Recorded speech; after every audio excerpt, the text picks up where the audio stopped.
I don't think Director Collier is here, so Julie, if you can read the preamble.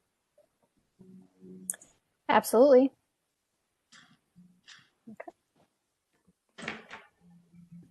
In compliance with notification requirements of Ohio's open meeting law under COVID-19 emergency declaration, notice of this meeting has been publicly posted.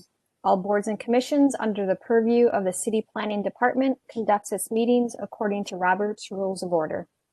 Actions during this meeting will be taken by voice vote. Abstentions from any vote due to a conflict of interest should be stated for the record prior to taking of any vote. In order to ensure that everyone participating in the meeting has the opportunity to be heard, we ask that you use the raised hand function before asking a question or making a comment. The raised hand function can be found in the participants panel on the desktop or mobile versions and activated by clicking the hand icon. Please wait for the chair or facilitator to recognize you, and be sure to select unmute and announce yourself before you speak. When finished speaking, please lower your hand by clicking the raised hand icon again and muting your microphone. We will be utilizing the chat feature to communicate with participants. The chat feature can be activated by clicking the chat button located in the bottom of the WebEx screen. We ask that everyone who's not participating, please keep their microphones on mute. All meeting activity is being recorded via the WebEx platform. These proceedings are also being live streamed via YouTube. We have provided a link to the meeting for those who wish to speak on a particular case via our website and email. We have also received emails from those who have provided written comment on a particular matter, and those have been entered into the record. Mr. Secretary, could you please call roll? Or actually, we'll call the January 28th Landmarks Commission meeting to order. And Mr. Pettit, could you please call roll? Thank you, Madam Chair. Commission members, please unmute your microphones. Ms. Anderson? Here. Ms. Bailey? Here. Mr. Kalikia?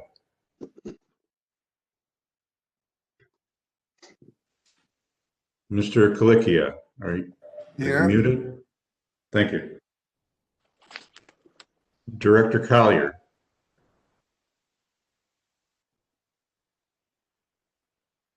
Mr. Dreyer? Here. Mr. Jones?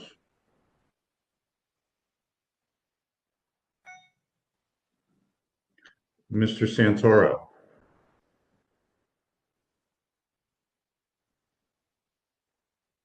Mr. Strickland? Here. Mr. Tarasik? Here. Ms. Trott? Here. I would also note the presence at the meeting today of Carl Brunges and Ava Schmidt of our staff, as well as Stuart Hastings from the Law Department. Madam Chair, we have a quorum. Excellent. Then we will start with our certificates of appropriateness.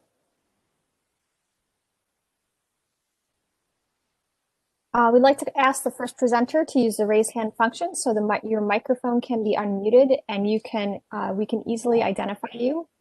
One item to note is the host will control your slides, so please state when you would like your slides advanced. Could the first presenter introduce themselves and present their project? And as a reminder, please be respectful of the presenter and have your microphone muted if you are not part of the presenting group. The first person related to 11409 Wade Park Avenue renovation and addition project, please come forward.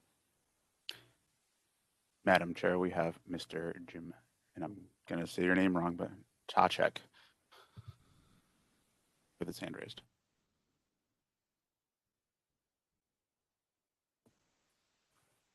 Please unmute your microphone and tell us about your project. Okay. Good morning, everybody. My name is Jim Potacek, and I'm here to represent Rabbi Mendy and Sarah Alevsky, who are unfortunately, due to the timing of this, they had planned a trip and they are in the middle of traveling, as I understand it. So They also sent their apologies for not being able to be present on the meeting this morning.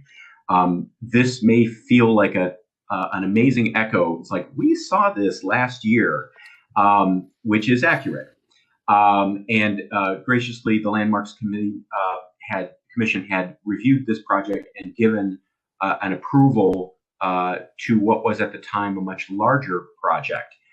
Shortly after approval, I was notified that the Alevskis had closed on an adjacent parcel, which is actually, and Don, if you can control the mouse, basically at the back of the area that I have circled for the location of the house plan itself, where the garage is in the corner, it would be at the northeast corner. That's a parcel that they acquired. The house was in relatively decent shape and was going to require a lot less reconstruction. So they pivoted as they're in a rental situation right now and have started the improvements to that house right now as a temporary move, and then will ultimately then live for a period of time while this house gets renovated. What the acquisition of the adjacent parcel allowed them to do is that some of the program that they have tried to include into this house to accommodate visiting family and everything else can then be accommodated in the house on 115th Street. So what that ultimately allowed is actually a sizable reduction in the scope, which I think, to last year's comments, some of the scale and sizing and maybe future use of a very, very large house was in question. But in what is being presented today, I will share that basically as kind of a highlight of this compared to what was reviewed last year. They eliminated the attached garage portion of the previous submittal, and they are planning to maintain the existing garage at the rear of the parcel at the moment. The overall length of the house was reduced by about 30 feet overall, not including there was a rear deck that was at the rear of the addition to the house as well. The overall square footage has sunk by about 1,850 square feet in total.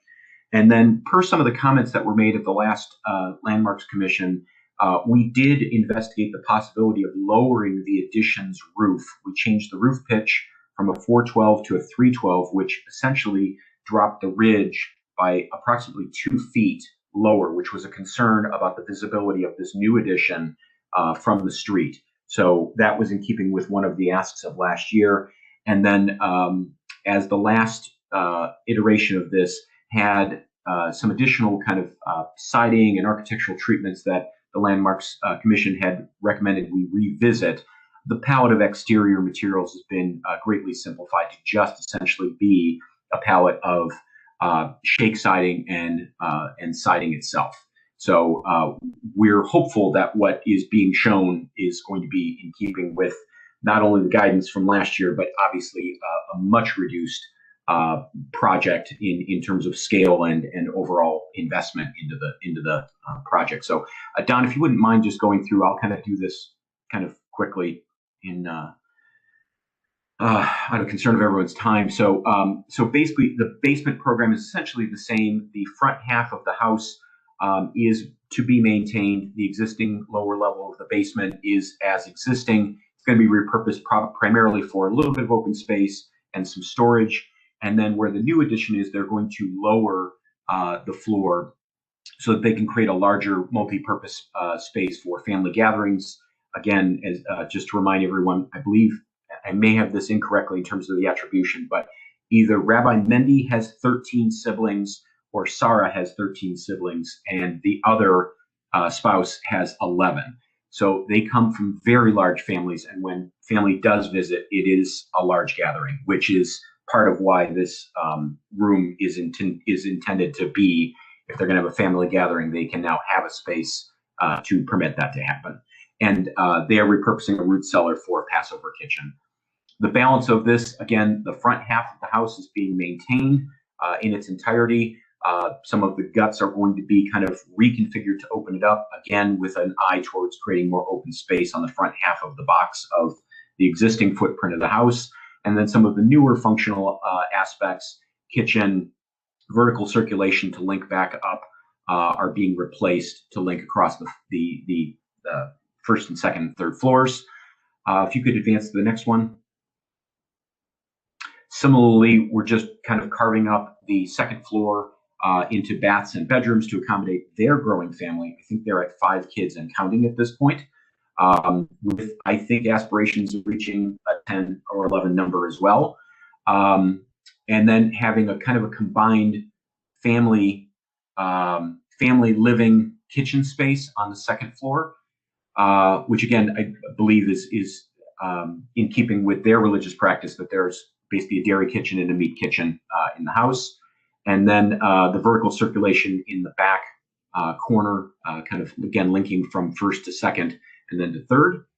And then on the third floor, what they've ended up doing is kind of creating 2 family suites. So if they are getting, families to come in with their kids, they're accommodating those almost as a separate suite. So there's some autonomy for family that could be visiting for a week or 2 at a time. So third floor was kind of reconfigured. Front of the house, again, just using the existing volume that's there to house essentially a bedroom. And then in the new addition, trying to create a small bath, a sleeping area as like a pull-out couch condition and or a living room suite. So, and then in terms of the massing, again, as you'll see, the front of the house, again, is the existing condition at this point. We have lowered the ridge peak that you're kind of seeing ghosted in behind with a lower elevation to the ridge.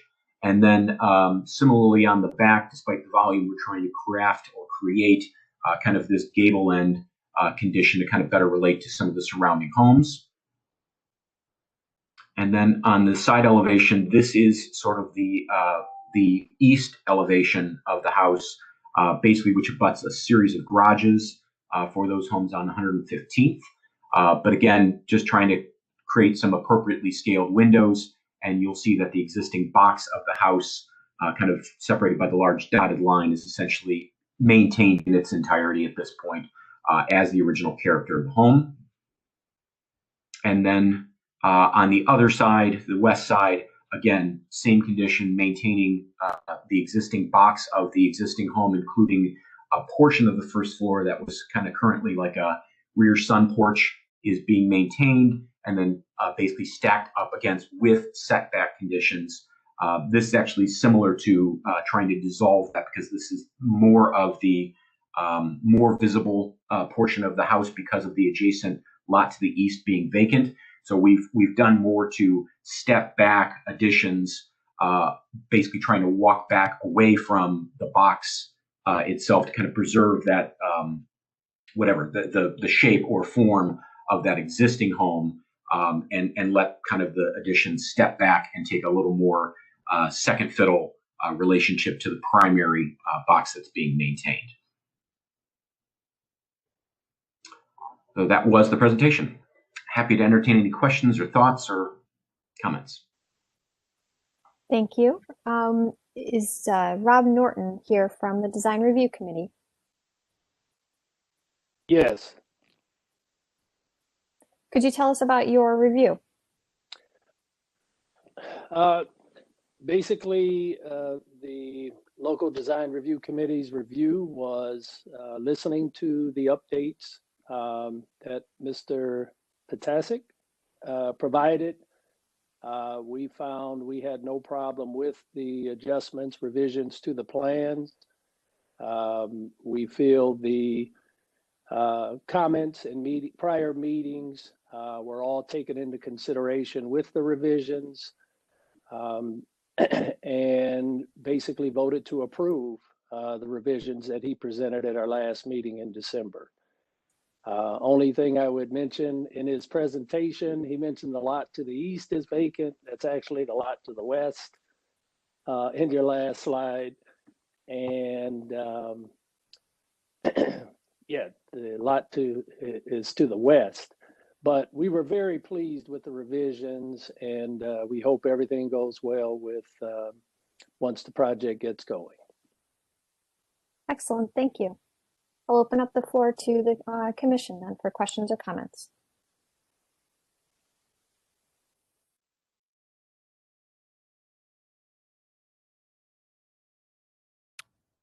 We have no hands raised at this time.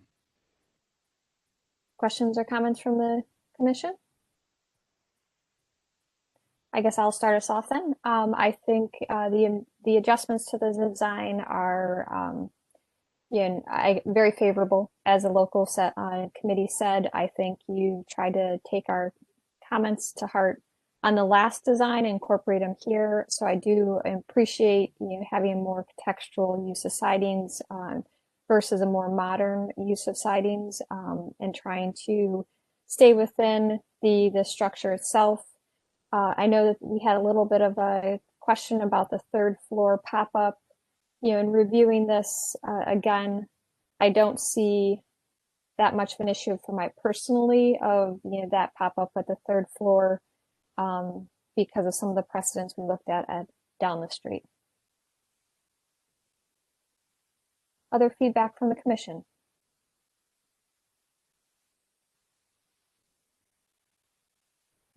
Madam Chair, I had my hand raised, but our Oh, sorry. host hasn't recognized me, so. Carl and I are getting back in the groove, right? Maurice does a little different, so I like Carl's. I just forgot. So, Mr. Strickland. Yeah, I just would add that I agree with your comments. They basically reflect what I was going to say. I think the architect and the applicant were very responsive to our prior comments with the adjustments they had made to the original submission that we had approved. And this just scales it back even further to make it more appropriate in terms of scale relative to the existing structure. So yeah, I think it's a great solution for the family. Thank you for those comments. Any other comments by commission members? Madam Chair, Ms. Bailey's hand keeps going up and down. I was gonna make a motion, but yes, I agree with everyone's comment on the architect making the adjustment, especially for the roof. That was a concern, bringing the roof down so it won't look too high. So, yeah, let me know when you're ready to make a motion. I would say go if you are able to make the motion or prepared to, please go ahead and we can get some further feedback and further comments. The motion is to approve the design as presented. Excellent. Thank you. Do we have a second? I'll second. Thank you. So we have a motion. We have a second. Any further discussion? Madam Chair, I just asked the architect, you've indicated that the applicant has acquired the property next door. Are there any substantial renovations planned for that property as well?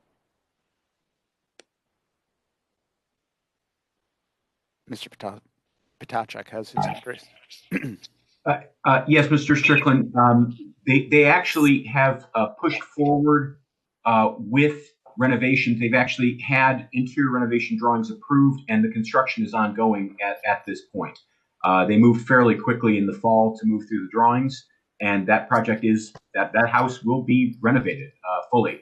They had it kind of gutted to do reinstallation, so it's well underway. The body of the house is a brick exterior, so other than re-roofing, there was very little that had to happen to touch the exterior, but the bones of the house were in great shape. So they are moving forward. The construction is ongoing as we speak. I think they're roughing in electrical as we speak. And no modifications to the existing windows or doors that would affect the exterior? I'm sorry, could you repeat? I was asking if there were any renovations to the existing windows or doors that would affect the exterior appearance. They're in the local design review. There was a request that we maintain basically the front facade windows at this point, and but that some of the others, the windows themselves were original and were often neglected by past homeowners. So there were some concerns with the operation of past windows. So most of the balance of the house at this point has already received new windows, but they were deemed appropriate as clad wood exterior in keeping with the neighborhood. So they were well considered as part of the approval. So the project went through design review. Was it submitted to Landmarks for staff review? I believe that is the case. Yes, I can confirm that this did go to the commission. The house on 115th Street, it was approved as presented unanimously. I'd just like to add commendation from the staff level. I think the applicant and the architect have gone a long way on this project. It's been a long process. This originally came through as a demolition. We're really happy to save that existing house. I think the project is better now. I think it's a more sustainable house. I think it fits better into the context of the neighborhood. So we're really happy with the final outcome.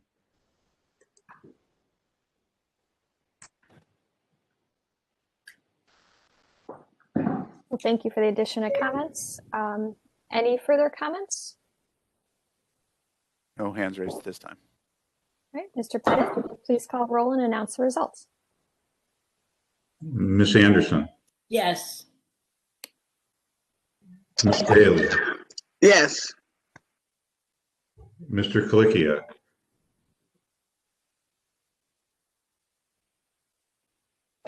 Yes. thank you. Mr. Dryer, Yes. Mr. Strickland, Yes. Mr. Tarasik, Yes. Ms. Trott. Yes. Madam Chair, the motion passes unanimously. Excellent. Well, we look forward to this new approach to the project. And thank you for listening to our comments and feedback. We'll now move on to our second applicant, located at Dexter Place Apartment, 2800 Franklin Boulevard, Public Art. Madam Chair, we have Ashley Shaw. Welcome, Ms. Shaw. Please tell us about your project.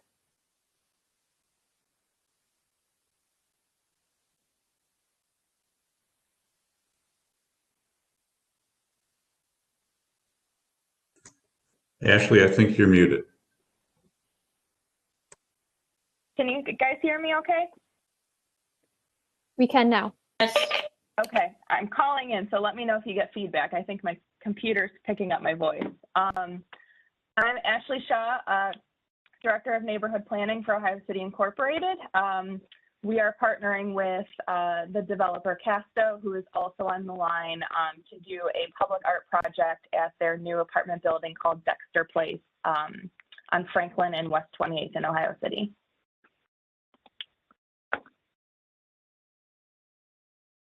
You can go to the next slide. Thanks, Don. This is the building as it looks today. It's currently under construction at Franklin Circle.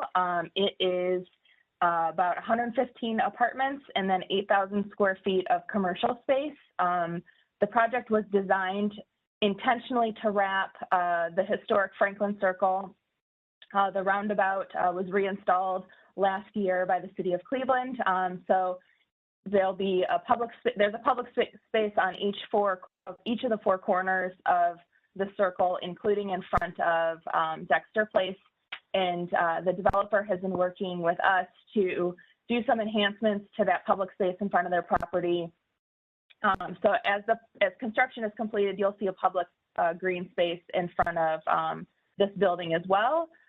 You can see, if you go to the next slide, Don, when the project was proposed, this previously was a vacant lot, and there's a lot of residents to the north who used this vacant lot as the sort of informal north-south connection through the neighborhood. There was a dirt path that was worn into the grass. And so we started looking at the plans with the developer, and we realized that this is a very big building to go on that lot, and we would take away that pedestrian connection, which would require people walking to have a long way to walk around the block to make that same north-south connection. So we had talked about putting in an indoor arcade that basically formalized that dirt path that the neighborhood residents had worn through that vacant lot. And so through the front of this building, you can see the door right in the center on the first floor. That is a indoor arcade that leads through the building. It will be a public space. Don, if you go to the next slide. This is the rear end, so you can see the alleyway and where it dead ends into the building, and then there would be the entrance into the arcade from the rear. The idea of this art project is to put public art along the first floor of the building on Dexter to draw people down the alleyway, to make it more active, feel more comfortable walking, and then pull people through that arcade into the future public space at Franklin Circle. And so if you go to the next slide, the first floor of the building on the rear along Dexter is the parking garage. And so the developers are proposing installing these panels that are highlighted in red, both along the exterior of the building where the parking garage is, and then inside of the arcade as well, and installing public art on each of those panels to create sort of an outdoor gallery with different artists creating public art for these panels. You can go to the next slide. And this is just showing the 4 exterior panels and how it relates to the building and the parking garage entrance. You can go to the next slide. And then these are the interior panels that are in the arcade, the pedestrian arcade.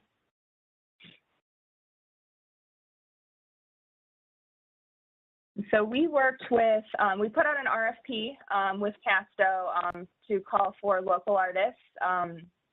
And then we worked with the community arts organizations in the neighborhood, like Spaces Gallery, Land Studio, to put together a stakeholder committee that helped select the artists that we would work with. They're all from Cleveland. Antoine Washington, he'll do all of the 4 interior panels, so inside of the pedestrian arcade. These are examples of Antoine's past work. We don't yet have the final mural concepts that will be installed at this project, but we will make sure that the committee sees them when we have the final public art concepts. You can go to the next slide. Aaron Seacrest, he also goes by OK Pants. Few examples of his work. He's both an illustrative artist and a muralist. Next slide. April Bleakney, she's known for her screen printing in her artwork. Next slide. And then Mac Love, I think in Cleveland, he's most known for the chalk wall that he created down in the warehouse district under the Main Avenue Bridge. He's done a lot of large scale murals in Akron as well. We really liked Mac because he's very intentional about doing community engagement as a part of his process for developing the murals that he does. Next slide. And then Lindsay Krivanecki, she again, illustrative graphic artist, working her way into more experience in doing murals. We selected, when we worked with the committee, both artists like Antoine and Mac, who have experience with large scale murals, and then artists like Lindsay, who are their smaller mural opportunities. So looking for other local artists to go along with that are getting more experience in doing outdoor public art. So we figured this was a good opportunity, since they're small panels, to allow artists to get experience and build up their portfolios in doing murals. Next slide. And then some background on just some context around the neighborhood. So Ohio City Incorporated, since 2016, has invested over $300,000 into public art in Ohio City. We've put up nearly 15 murals that we've partnered with different arts organizations in the neighborhood to install. The idea is that there is always another mural. When you see one, you can always see the next one, to encourage people to keep walking. At the time that we started doing this, there was a lot of vacancy, a lot of uncomfortable areas to walk, specifically around the Shoreway and into Lakeview Estates. And so we were really intentional about creating walkable spaces through this part of the neighborhood along the Detroit Avenue corridor using public art. And so this community art project with Dexter is just another extension of that. We always hoped that we started getting grant funding and philanthropy to fund our public art, that the private investment from the landlords would follow. And we're starting to see that in some of the newer projects, that the property owners are seeing the value in investing in public art as part of their project. So just a few slides of some of the art in the area for context.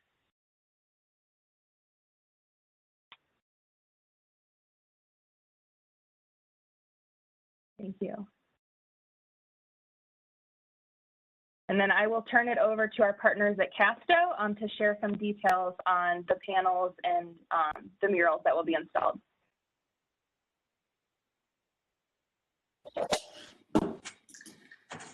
Hello, everyone. Thanks for having us. This is Mike Grable with Casto. I believe there are some additional slides that get it a little bit more into the detail of the construction and application of the panels. If anyone has any questions, please ask. So this is a current view of the pass-through, what we call the Dexter pass-through tunnel, Dexter Place, where you see the pink and green building paper that will be clad in an exterior smooth face construction panel, and that will be one of the locations where Mr. Washington's art panels will be displayed. That's a shot of the exterior shot that faces Dexter Place. You can see the overhead garage door opening for the future opening. And those gray smooth panels are where the 4 exterior panels will be located. You can see the wires hanging there. Since this photo has been taken, we've installed art lights that will actually light down over the panels.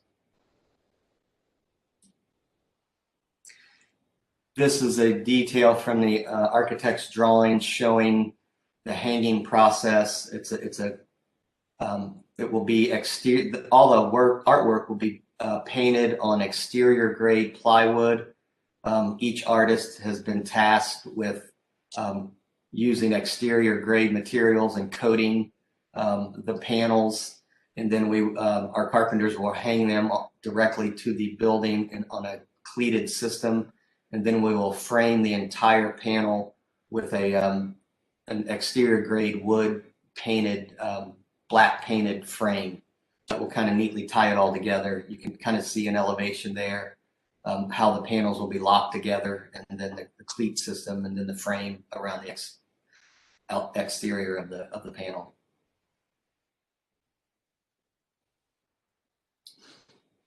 So I hope that was clear enough for everyone. If you have any questions, please feel free. Thank you. Do we have feedback from the local design review committee?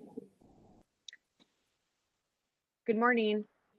Good morning, Madam Chair and members of the commission. So this came to the local design review committee twice, and at the first meeting, there were some questions regarding the panels and how they would be attached to the exterior of the building. But the design team resolved those questions, and when they presented this a second time, this was approved unanimously, and everyone's excited to see this in the neighborhood. Thank you. Excellent, thank you. Open up the floor to the commission for questions and comments. Madam Chair, we have Mr. Pettit with his hand raised, and then Ms. Bailey. Go ahead, Mr. Pettit. Thank you, Madam Chair. I just wanted to point out that Tara Petrus is at the meeting today. She's the public art coordinator for the city of Cleveland. Just wanted to ask if she has any comments at this time. Thank you, Don. Yes, I support the project, and I just want to commend the developer for having foresight to incorporate public art into a development project, because we don't see that enough. I was on the selection committee as well, and I'm pleased that the artists are all local. They are all high quality artists, and I think this project is meeting with keeping that connection in the neighborhood. Thank you. Questions or comments from the commission? Madam Chair, we have Ms. Bailey and Ms. Anderson. Go ahead, Ms. Bailey.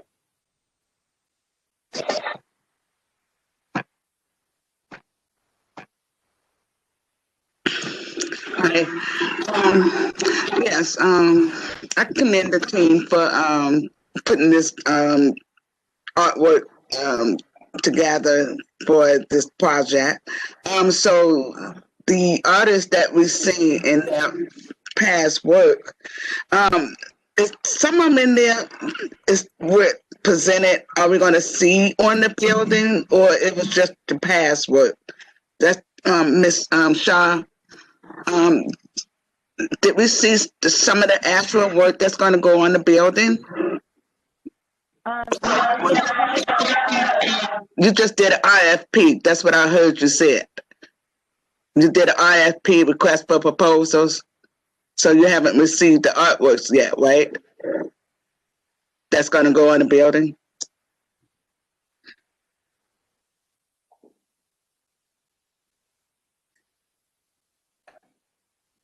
That is correct, Ms. Bailey.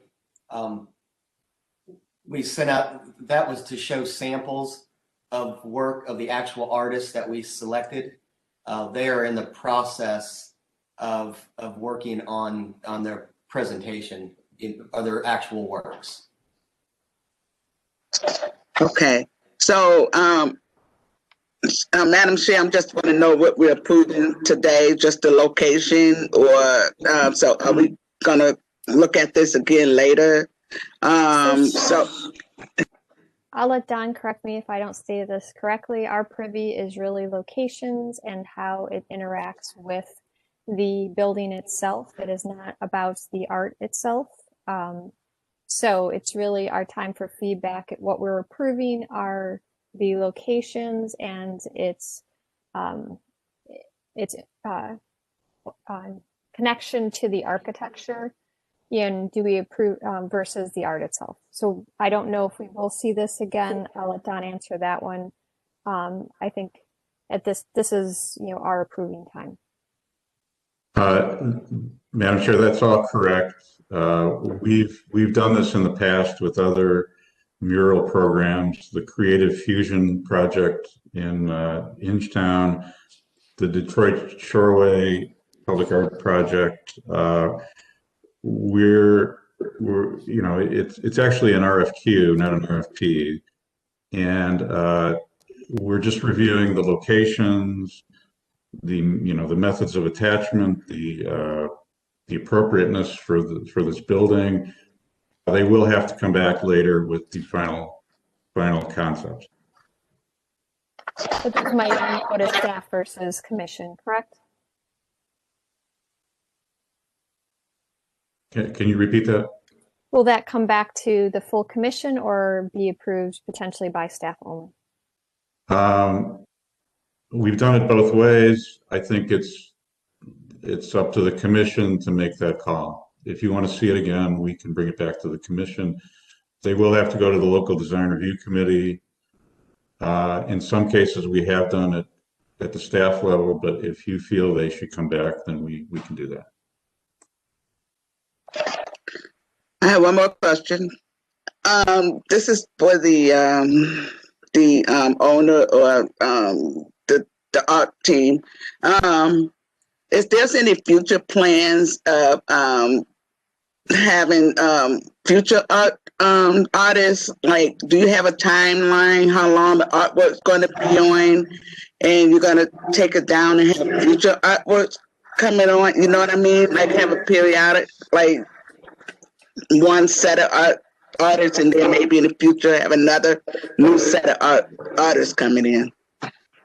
Yes, Ms. Bailey, this is Mike Grable again.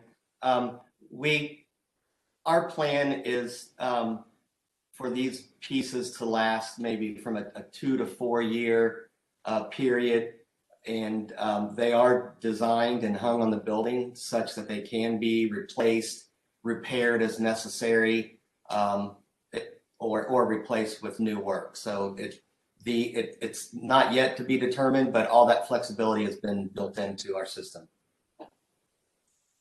All right, thank you.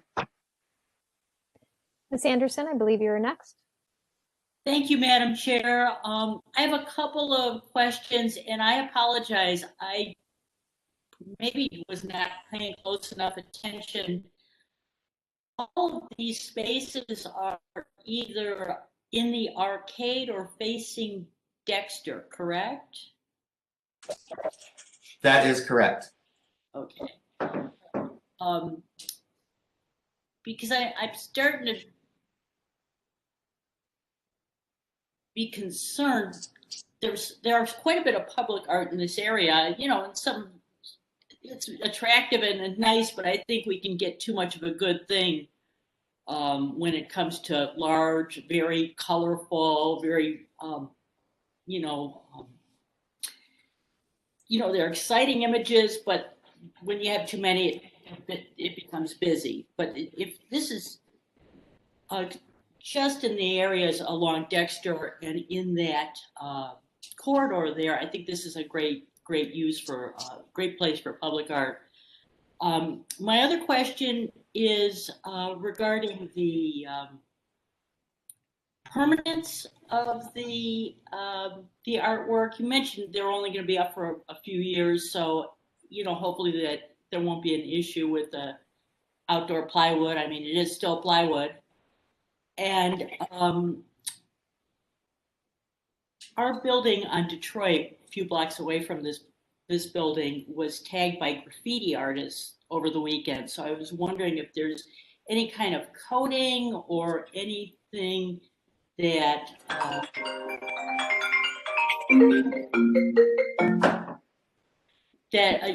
can be done to correct that problem or mitigate that problem should it arise. Yes, thanks for your comments. To your first comment, the panel sizes that you're looking at now on Dexter, we feel are size appropriate and scale appropriate, kind of to the space of the alley and the building. That it's hard to see, but those panels are only approximately 8 foot by 9 foot in size each. So we feel relatively modest in compared to the building scale. Your second comment, yes, we had some of our art panels tagged in Columbus during the initial kind of unrest, and that's why we designed these suspension systems such that they can be taken off, repaired, cleaned, etc., and put back fairly easy. So that has been built into these systems.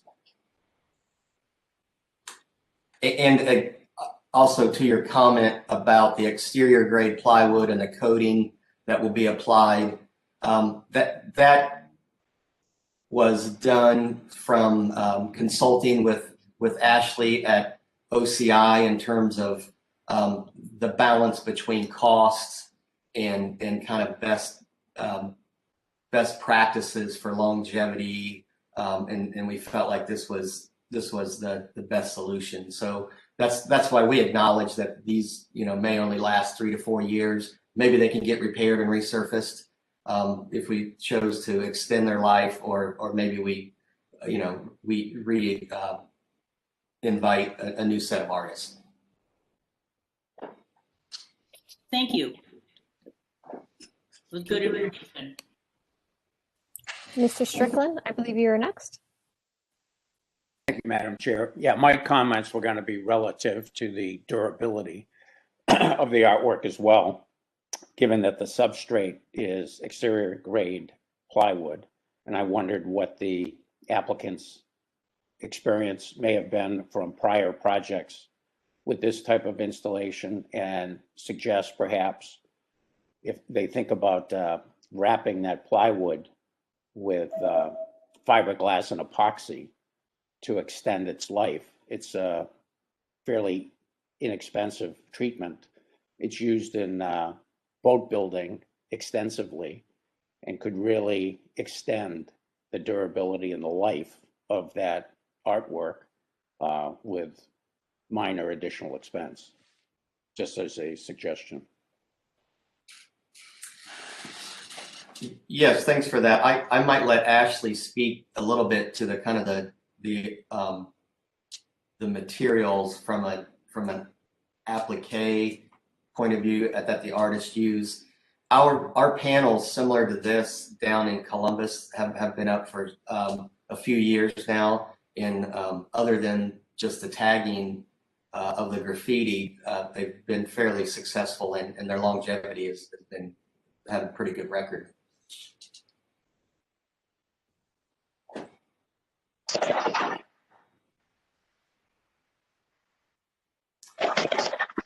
Ashley, are you on?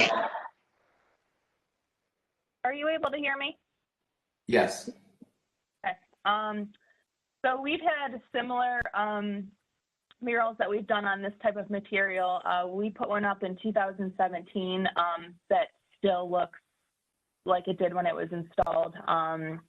We also usually give ourselves an out with artists. We sign an agreement with them to maintain the mural for 5 years. That way, if the developer wants to change or the property owner wants to change the artwork after 5 years or remove it, there's an agreement on both sides that we're not obligated to keep the artwork up after 5 years if we choose to change it or remove it. So I'd say in our experience of painting on this type of material in the past, it would hold up until the end of our agreement with the artist. And at that point, we could revisit and determine if we wanted to reinstall or change the artwork or leave it up if it's still in good shape. As it relates to the graffiti too, if that is the case, we've only had a few instances of graffiti on our murals.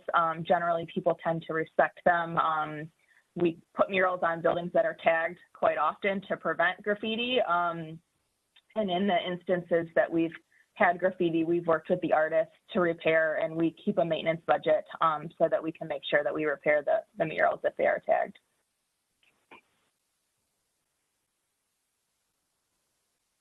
Any further questions, Mr. Strickland? No, that addresses my concerns. Thank you, Madam Chair. Thank you. Ms. Petrus, I believe you had an additional comment. Yes, I forgot to ask what the timeline is for seeing the concepts and the timeline for completion of all the being installed. And I wanted to just clarify that they are not using anti-graffiti.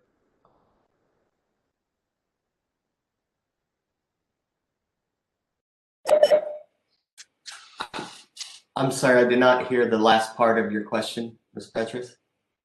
The last part was just clarifying that you definitely are not using anti-graffiti coating. I just want to make sure I was understanding that correctly.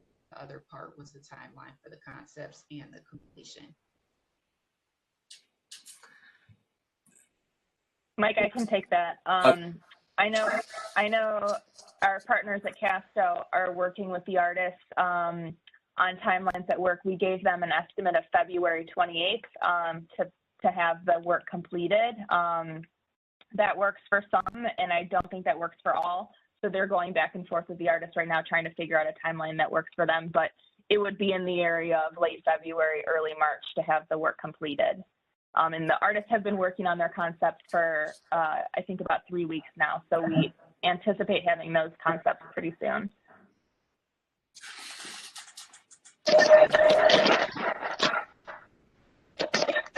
I have a comment to Mr.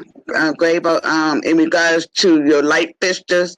I'm not even is this the light fixture for the artwork? Is that part of the original design of the building, or was this something added on as part of the artwork?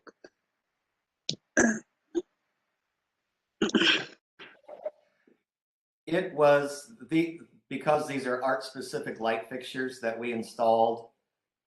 They were specific to the program. We made some slight modifications to accommodate the art. Okay, well, would like to have that information shared with staff.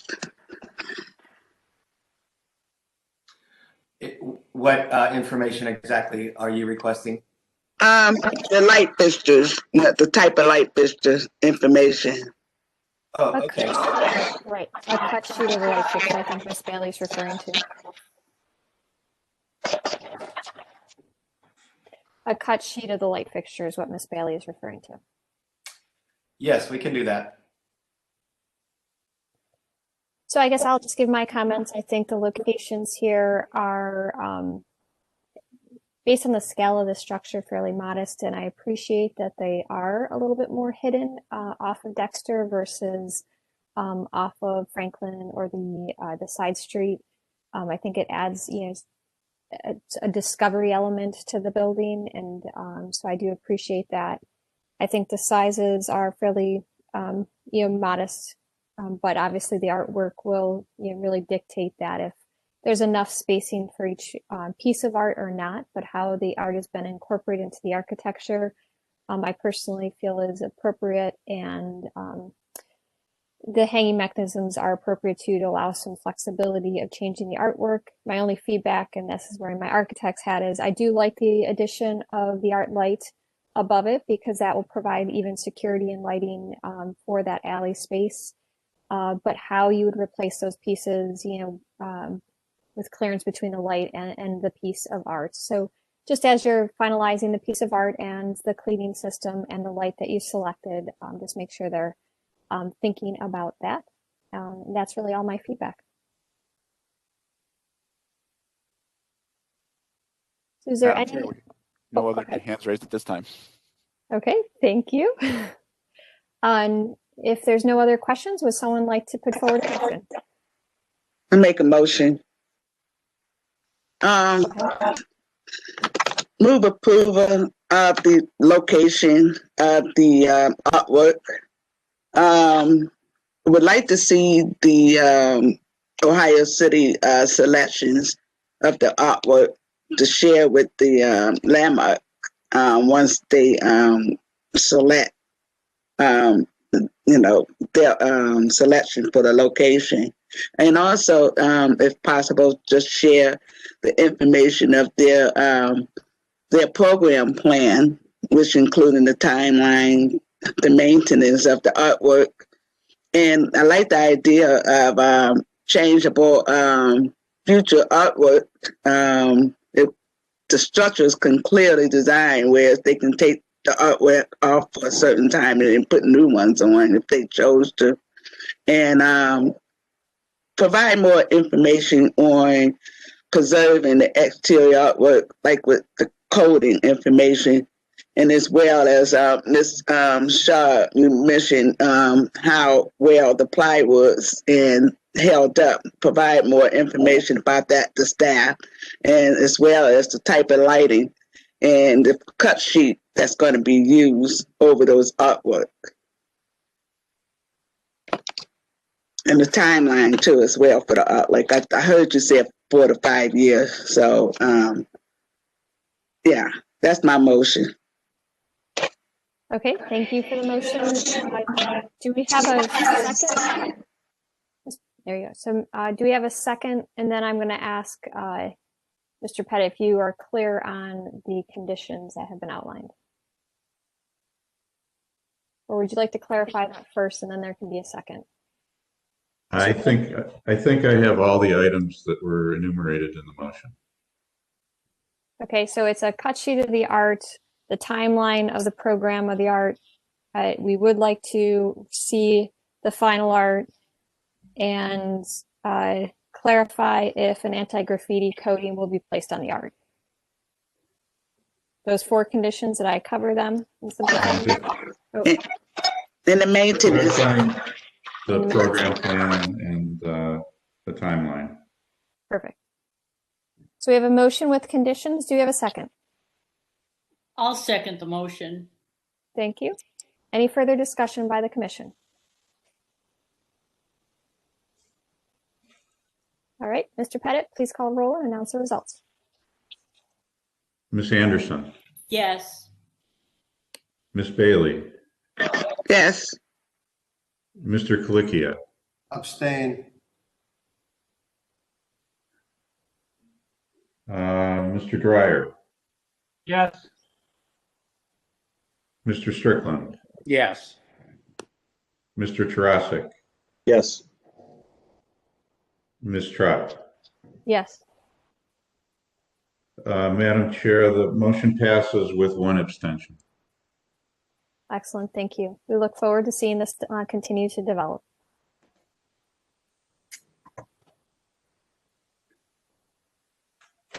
We'll move on to our third applicant. Located at 3160 West 33rd Street, the renovation and adaptive reuse of apartments and commercial updates or commercial plans. Madam Chair, we have Mr. Hayden. Welcome, Mr. Hayden. Thank you, Madam Chair. It's a pleasure to be in front of the Landmarks Commission today. Just wanted to speak about our proposed renovation to the Northern Ohio Blanket Mills. Act 50 funding for the target investment area of the Clark Fulton neighborhood last year. And so our property is located it's visible from Fulton Road with frontage on Paris Avenue, West 33rd Street, and St. Rocco's Court. And we can go to the next slide. So again, this would just be the aerial view kind of that part of the city. And we can also, I guess, go to the next slide now. So here are just some site context photos of the area. It's again, northeast of St. Rocco's, kind of across the street from Chinese Little Bar. The Lynn Omni building is kind of top or left center of the page. That is not owned by us currently, but we have a good relationship with that property owner at this time. And then the piano building is kind of the slides to the right and bottom. Then this building will be renovated using state and federal historic tax credits. We can go to the next slide, please. So on this page, this is our proposed site plan. We had previously been in front of this committee with a different site plan that proposed the keeping an 8,000 square foot building that fronted West 33rd Street. We were continuing to plan to save that until unfortunately the facade collapsed into West 33rd Street in March of 2020. So we had to kind of pivot and reevaluate the kind of site layout as a result of that. And as that happened, we also took kind of a bigger look at the condition of the piano building itself and kind of did an in-depth structural assessment of the project. And we did identify a few areas that will need to be demolished and reconstructed in compliance with the National Park Service. We'll demolish, salvage the red common brick and reuse that on the exterior white, so it will be visually consistent with the existing building. But the West 33rd Street corners, those both will need to be, the corners will need to be brought to the grade and then reconstructed, as well as the two corners on St. Rocco's Court, as well as the water tower, which is on the south of the kind of West 33rd Street building. So in addition to kind of figuring out that we do need to do that work as kind of structural stability to this building to make sure that we don't have any further deterioration or collapse, we relaid out the site plan. Currently, let's see, we have 103 parking spaces on our property. We were able to get a 5-foot landscape buffer along St. Rocco's Court and West 33rd Street to screen parking. In addition to, we're doing a 42-inch masonry and aluminum clad fence at the perimeter of the property. And we were able to pick up additional, about a 15-foot by 100-foot kind of pocket park seating area for residents that kind of follows the service drive into one of the building entries. So now vehicle access would be off of St. Rocco's Court. We are also proposing permeable pavers in the kind of center aisle, that hatched area. I believe those are the main kind of changes that we worked through. Oh, one last item is in discussions with the planning and the local design review committee, we will be doing a 30-foot by about 115-foot lot split so that we can have that area be potentially redeveloped if the market is there for it for future apartments, like a kind of carriage house style. Maybe we could get 6 units there. So that would be along West 33rd Street. And that was identified as maybe the most desirable location for future redevelopment over St. Rocco's Court. So those are kind of the big updates that we've had to make in light of the piano building falling into the street. So I guess the next slide, please. Okay. So the landscape plan. So we will be doing kind of native species plantings along the perimeter of the surface lot, as well as kind of along the building perimeter. We have proposed conceptual signage. To the right of the page would be a canopy sign with pin-mounted letters, kind of a charcoal gray appearance to be consistent with the new windows. And then below that would be a proposed monument sign with a wood relief panel that would kind of be closer to the parking entry. And this is, these are proposed conceptual. We would be back with final kind of signage details on that item specifically. I guess the next slide, please. So this would be a proposed aerial view of the updates. And then I think we have a couple more 3D that we can go through. This would be, the proposed historic renovation of the Blanket Mills building. Again, we would be doing a full masonry restoration on the building. We'd have to reconstruct in this image the 2 corners. I'm sorry. I'm looking at a different. Yeah, so there we'd have to reconstruct the 2 corners of that facade on the left side based on our structural analysis. Yeah, I guess we can go to the next slide. This would just be kind of the screening. So I guess since this 3D view was developed, we'd now have a 5-foot buffer between parking and the fence. And then I suppose the next slide, please. So just for materials, the existing building is on the left. We'd be doing a full masonry restoration on the exterior, complete new roof. We would be replacing all windows and openings with a steel replica replacement window, replacing all trim, gutters, and downspouts with we're thinking of a charcoal gray color to kind of match the replacement windows. We'd be providing bike racks as well as kind of bench seating and things on the site. And then we've got the proposed gooseneck exterior lights and surface lot lighting at the bottom. And then the next page would be the overall plans for the building. The highlighted areas in red need to be rebuilt. And then the next page is the 2nd and 3rd floor proposed apartments, which will stack. And then the following 2 slides will be the proposed elevations. So again, it'll be a historic renovation. We'll be meeting all National Park Service guidelines as part of the project. And then Kevin, if you would want to speak on anything, Kevin is representing the Living Group. Yeah, thank you, Howie. So just as Howie mentioned, this project has significant support from the community and from the city of Cleveland.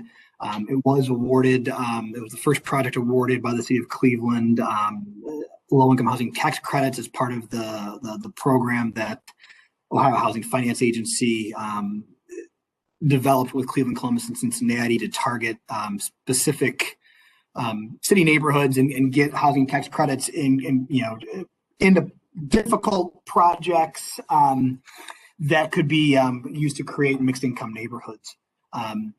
And by difficult, I mean, things that, are typically hard to fund through OFA's normal tax credit rounds. We were awarded state and federal historic tax credits last year.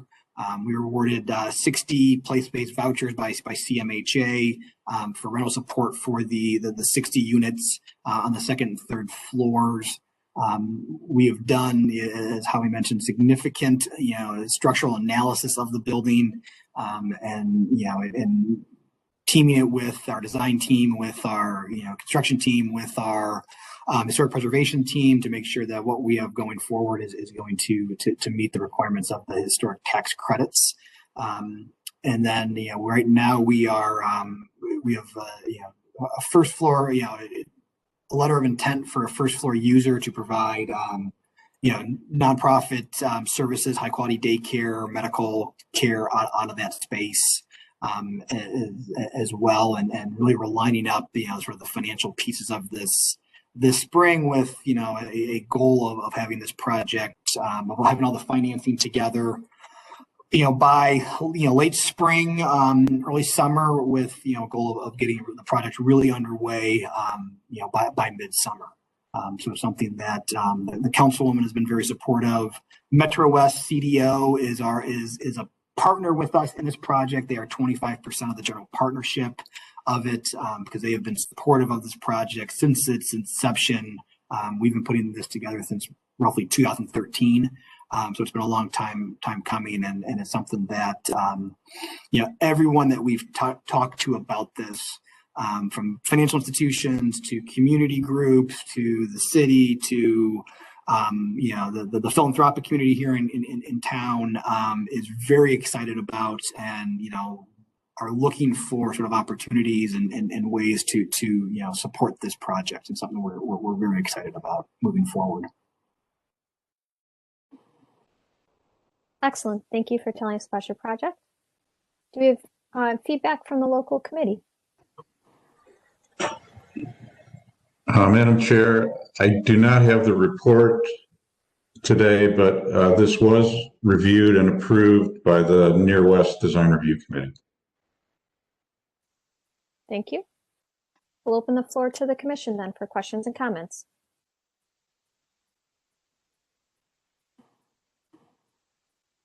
I have a question.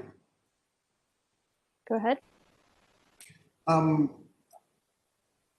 First of all, it is an incredible project. That building has been sitting there empty for so long. But my question is are there plans to put in a second set of elevators, or will that elevator shaft serve the entire building? We will be having one elevator shaft that will serve the building. Okay. Thank you. Other questions or comments? Madam Chair, Ms. Bailey. Go ahead, Ms. Bailey. I have one question for the site plan, and you have one area, looks like you had hash in there. Are those special pavers in there? Well, in the center of the drawing. Oh.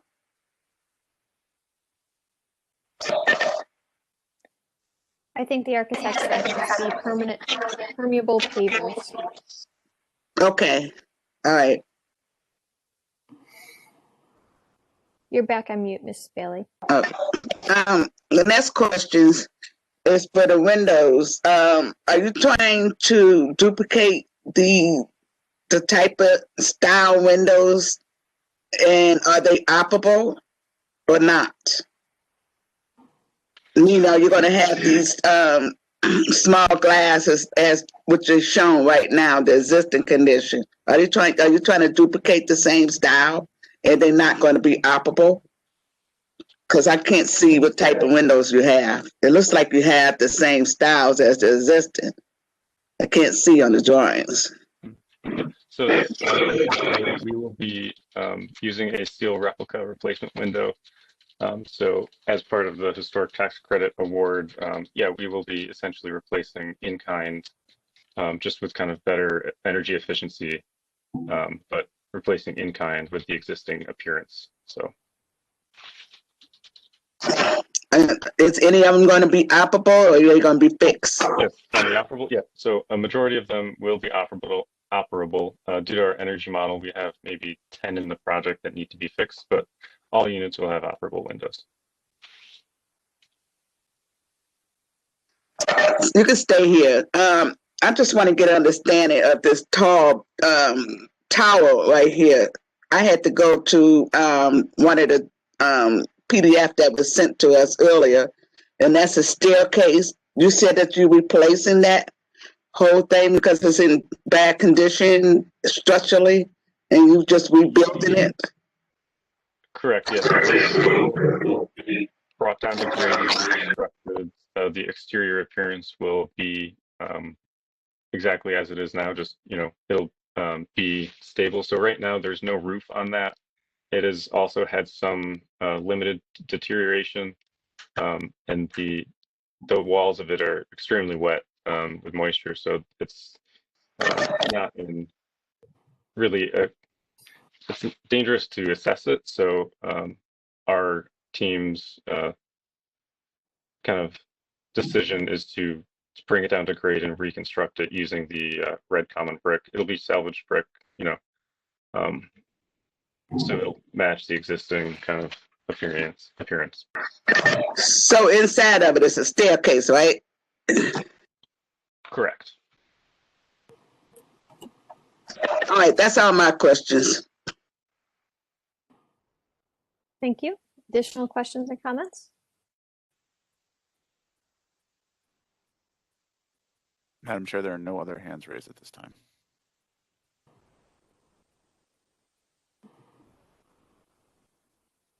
Okay. Well, I think, obviously you are keeping within the interior standards in your approach and your rebuilding, which is, always one of our requirements recommendations. I think it's a very modest change from what you presented previously related to your site plan. And I really, truly appreciate the incorporation of the permeable pavers and trying to make, these fields of asphalt more sustainable. So if there are no additional questions or comments from the commission, would somebody like to put forward a motion?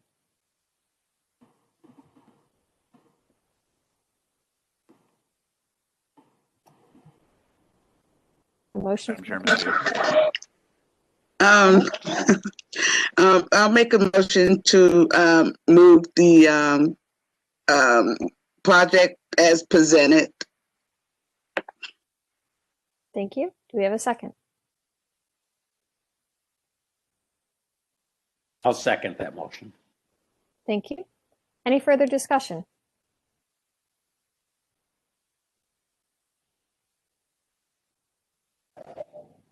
Sounds like there's not. Mr. Pettit, please call roll and announce the results. Ms. Anderson, Yes. Ms. Bailey, Yes. Mr. Kalikia, Yes. Mr. Dryer, Yes. Mr. Strickland, Yes. Mr. Tarasik, Yes. Ms. Trott. Yes. Madam Chair, the motion passes unanimously. Excellent. We look forward to this exciting project. Thank you. Thank you.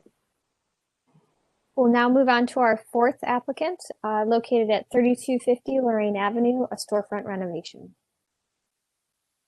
Could the applicant please use the raise hand function or unmute your mic and tell us about your project? Yes, good morning. This is Mike McGettrick. I'm the architect for 3250 Lorraine Avenue. We are proposing a storefront renovation. As you can see in this first slide, the current storefront is a dry stack stone and with small windows in it. And we are, if you could go to the next slide, next one. please. We're here. You can see what we're proposing. We are going to demo the current storefront, rebuild with and rebuild a new curb because I believe the curb has deteriorated at the storefront itself, and put in a vestibule and new anodized aluminum storefront with hardy board paneling and trim and new awnings. If you could go to the next slide. Here it describes the materials, and then if you could go to the next slide. Again, describing the materials, window sizes, and layout of the mullions. They are not even storefronts, so you will notice that one storefront is larger than the other, and that's how there is a demising wall and chimneys that run up through to this second floor. So that's how we came about to have to continue with the uneven storefronts. If you could go to the next slide, please. The next one. And then here's a colored rendering describing colors. We'll fine tune the colors once we can actually reach a brick of the color that is currently on there. They the brick of the color, the front facade is all covered up by the stone currently, but that is pretty close to what it'll be. And if I think that's it. So if there's any questions. Okay, thank you. Do we have feedback from the local committee? Hi, good morning again, Madam Chair and members of the commission. So Mr. McGettrick did come to the local committee more than once, and the main concern was the symmetry of the front facade, but due to plumbing and other issues that Mr. McGettrick alluded to, the layout would have to remain, and this was approved unanimously after a few conversations with the local committee. So thank you. Thank you. We'll open up the floor to the commission for questions or comments.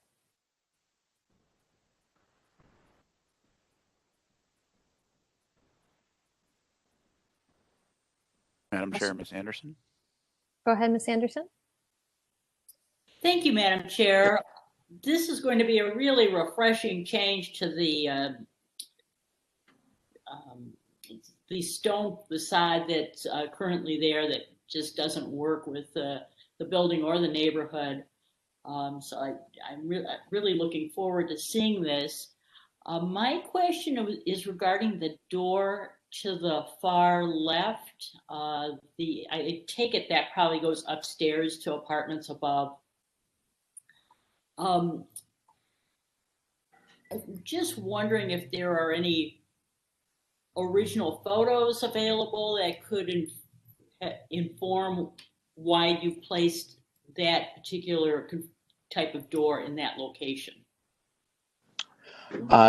Good question. There were no photos of the actual front of the building, and the current door is not a 6-panel. It has 4 panels, then an arched top panel. It's more or less, there will be a peephole because it is for going upstairs. It was more or less for it not to really stand out and kind of focus on the storefront itself, since it's a secondary entrance to the upstairs. So as you can see, that's pretty much all I could find. And I was actually provided that photo by the Ohio City Corporation. Sure, that's not much to work with. No.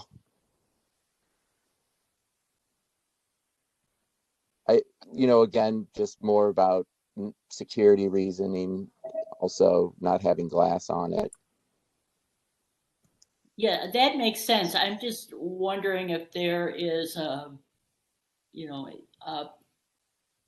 historically appropriate configuration of the panels. I don't know if you've looked into that or if that's something that might be available.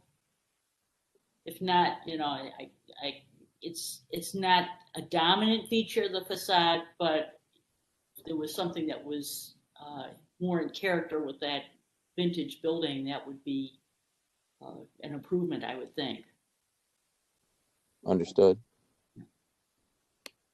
Is that door flush with the storefront, or is it recessed? It's not. It recesses about 14 inches back. Okay. That's helpful to see. Other questions or comments from the commission? Yeah, could you come back to the elevation?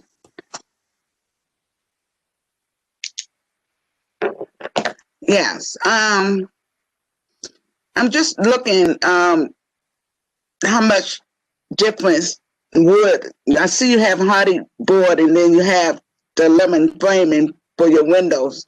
So I'm just trying to see how much wood and how much metal you have.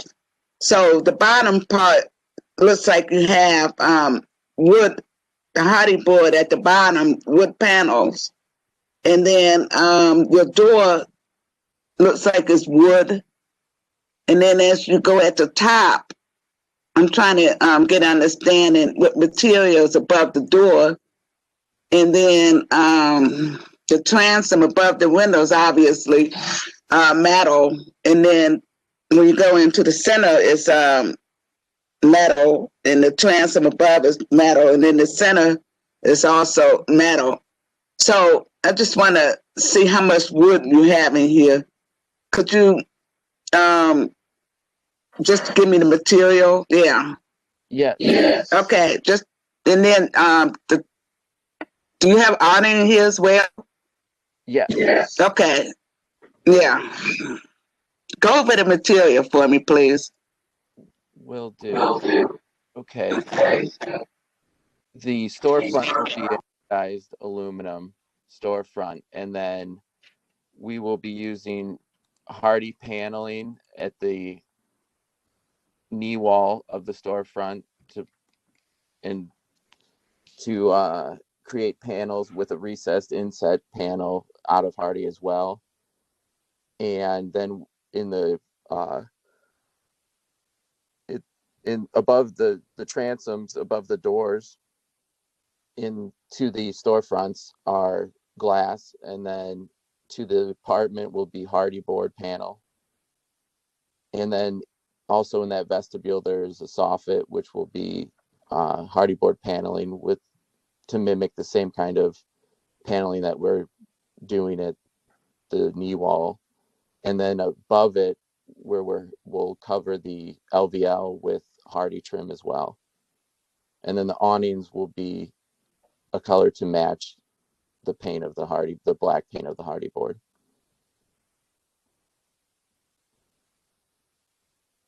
And then between the two doors, I apologize, between the two doors, again, is hardy board painted black. So the only metal really is on the mullions of the storefront.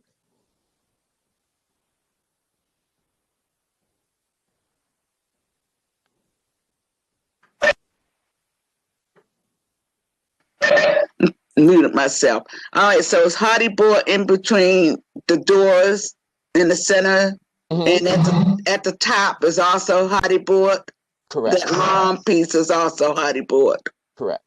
Okay, and what about the 6-inch piece? Is that metal? That's part of the storefront.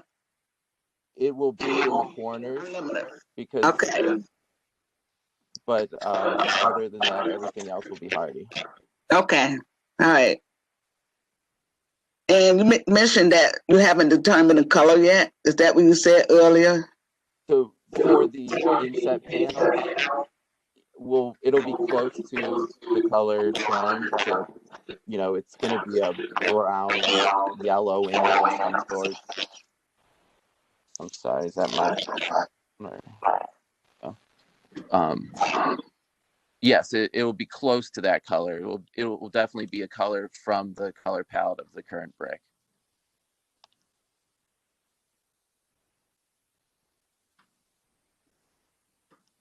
Thank you for the explanation. Mr. Strickland, I believe you're next. Thank you, Madam Chair. Yeah, my comment was going to be relative to the materials that are proposed. My townhome here in Tremont is primarily hardy trim and hardy plank siding. And I've had to replace much of that hardy material on my own home because it's subject to durability issues, primarily where a horizontal surface comes close to the vertical surface for the hardy siding. And so I would ask the architect what his experience is with the use of hardy. What I've done is replace the majority of the trim on my home with AZEK material. And it's similar in cost, but much more durable and holds paint better. So I wondered what the architect's experience was with the hardy material in this application. Thank you. Yes, regarding the hardy, you know, it was chosen. We had just completed a storefront in the city of Lakewood using it, and had good results with using it.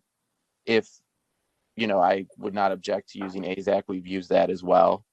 And I definitely will take your comments into consideration regarding the issues you've had. I think it actually may be a better idea, especially, I mean, we've never experienced that, but I, you know, understand, and I would rather not have those issues over the duration of its life.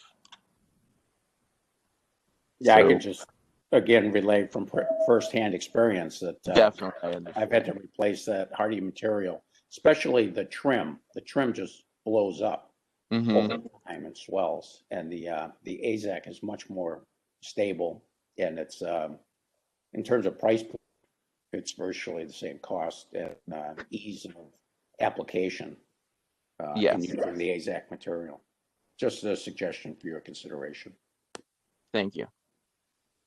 Ms. Anderson, I believe you're next. Ms. Anderson, I believe you're next. Thank you, Madam Chair. That was very interesting, those points that Mr. Strickland brought up. I've heard from other homeowners with hardy plank that they've also had issues. And this is a southern exposure, I believe. So this is going to, it's going to be subject to a lot of weather and, you know, wind, rain, on this building. So probably the AZEK might be the way to go, especially since the cost difference seems marginal. I after these comments, I would have to agree. I think it is definitely doable, and not, I don't think the property owner would object to it. I believe you're next. Mr. Pettit, I believe you're next, and then I have some comments myself. Thank you. Just in case I missed it, are there any plans for signage at this time? No, I have not been made aware yet of any plans for signage. And I do believe one of the comments that we had during the previous Ohio City meeting was to provide, we had more mutton bars, and making the large window beneath the transoms was a good suggestion for signage, future signage.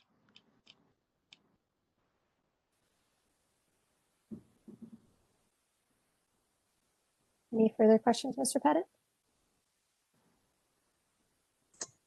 No, thank you. That's all. Okay. So I guess I'll go next. My questions are, do you have a rendering with the awnings that you just mentioned? Or do you, and or an elevation that shows materiality and so forth? There, I believe that shows the awning there. Go back to that slide. They show it it'll be a black aluminum frame, and the black awning to match the color of the storefront and engineered wood. And then there should be a profile picture. If you go back a few slides, is it on that page? Maybe. Oh, go back. I apologize. Right there, you see the west elevation. But where are you proposing these awnings? I'm sorry, I had a little bandwidth issue there for a second. Oh, I'm sorry. If you said Over that. the 2 storefront doors, and then a smaller, same profile over the door to the second floor. Got it. And what about your elevations, or can you tell me which one is the true elevation you're moving forward? What's on the screen now doesn't match the detail that the next slide, I believe it is, that shows that one. Which approach are you taking? Because this one shows, I believe I can read, it says insulated glass with a continuous button above your doors and windows that it looks like you have transoms above both the windows and doors, but your other elevation doesn't. Yeah, this just takes off the awning, so it was more or less for the contract, just to show them the sizes. The awnings are off of this one. But this is not, this is just literally for spatial and dimensions of windows and doors.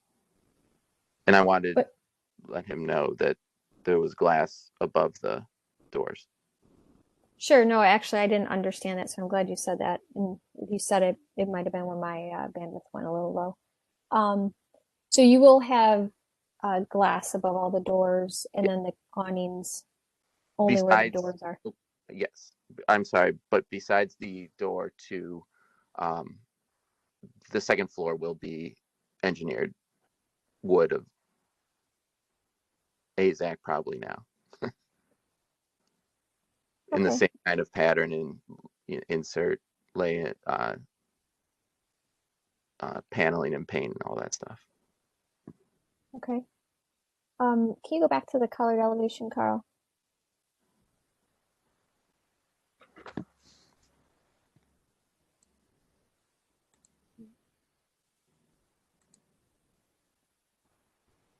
Okay.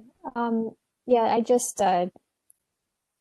I guess a dark color for your trim pieces is just personally, and I'm struggling with some because it does highlight, like for the recessed door in Hardie or AZAC panels and or the recess for the 2 doors into the storefronts. I'm personally just struggling. I like the contrast, but I'm struggling with how it enhances the asymmetry of this building versus, sort of tries to minimize it. So just my personal opinion is I am struggling with the dark centered doors as your trim pieces, and or the using the dark color for the entrances up into the stairs to go upstairs, because it just, like I said, it just highlights the asymmetry of this versus trying to minimize it and just accept it. So that's my personal feedback. I don't know if I would tell you to go light, but I think it's something to consider, just studying that more, because you're making a huge investment here and you want it to be as historically appropriate as you can. And I don't know if this dark color would have been used in this to this extent. I think it would have been used as an accent color for the windows, similar to how you've used it up on the second floor. How are you using it on the first floor? I can definitely adjust the colors, and I have no problem doing that. The owner, I would also say, would not have a problem. I think he'd like to do whatever you guys see fit. Better, from a long-term picture of just, bringing the attention to the new openings and the stores themselves versus looking at the storefront. Okay. So I think it's worth a study. I don't think I would deny it because of this, but I do think it does need studying to confirm those are the right colors. Okay. No problem. And showing them on the building in a bigger panel might be helpful too, so you can see the contrast with the existing brick versus, just in rendering. I can do that. But I don't have any major comments beyond that. So I believe Ms. Bailey, I believe you are next. Yes, I agree with Madam Chair in regards to the color, because I was struggling with that at the beginning.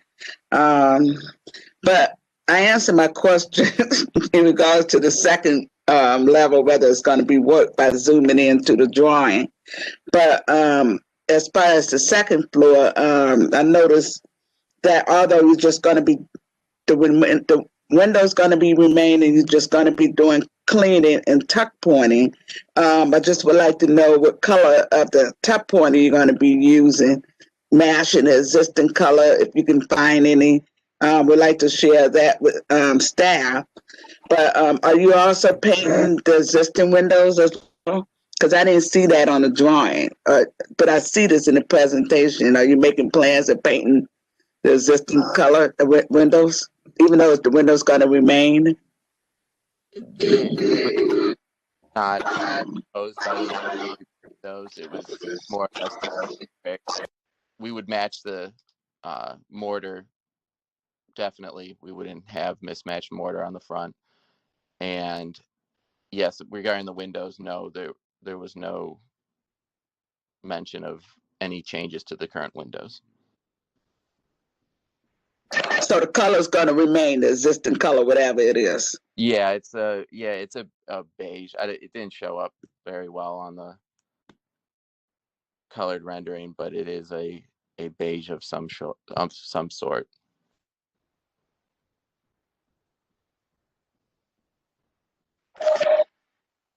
All right. Any further questions or comments from the commission, or would somebody like to put forward a motion? I move forward a motion. You'd like to put forward a motion? Go ahead. The motion is approving the present project as presented with the architect looking at the lower color elevation with staff, Dion and the door, all the colors at the bottom, looking at that with the staff. And just share, if possible, the color, even though you're mashing, tuck pointing with staff as well. And that's all I have right now for the motion.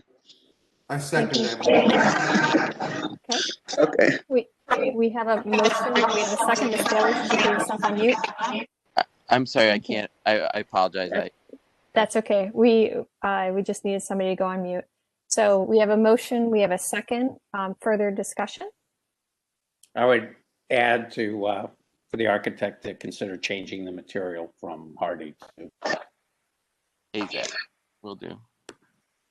And I have one further add that I would like to just mention. Ms. Bailey, if you can, yep, there you go. I would study the windows, in addition to studying the color on the first floor, I would study the window breakup of your left windows. I apologize, I didn't mention this before. I would encourage you to go to a 3-part separation versus a 2.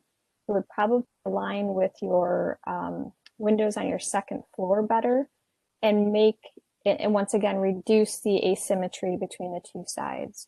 So if you look at that, I think you probably have more of a, it might balance out your elevation some.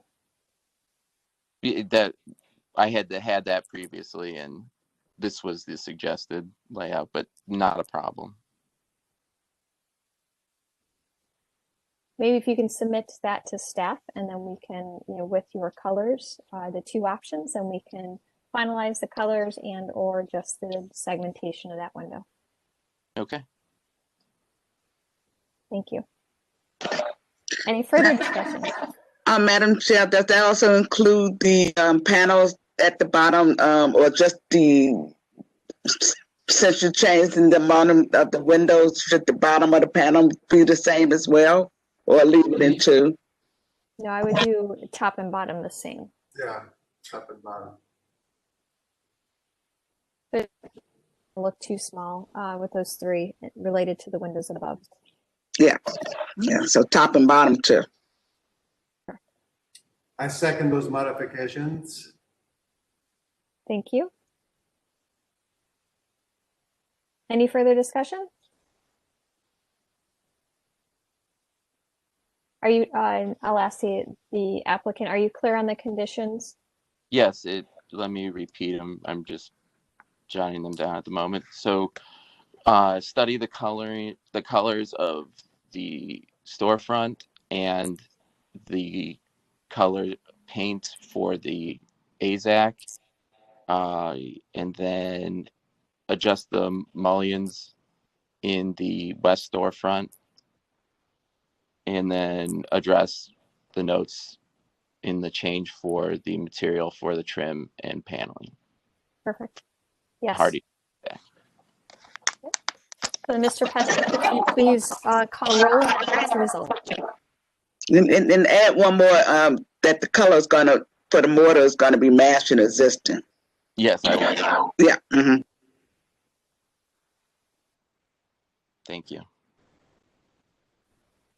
Mr. Pettit, would you please call roll and announce the results?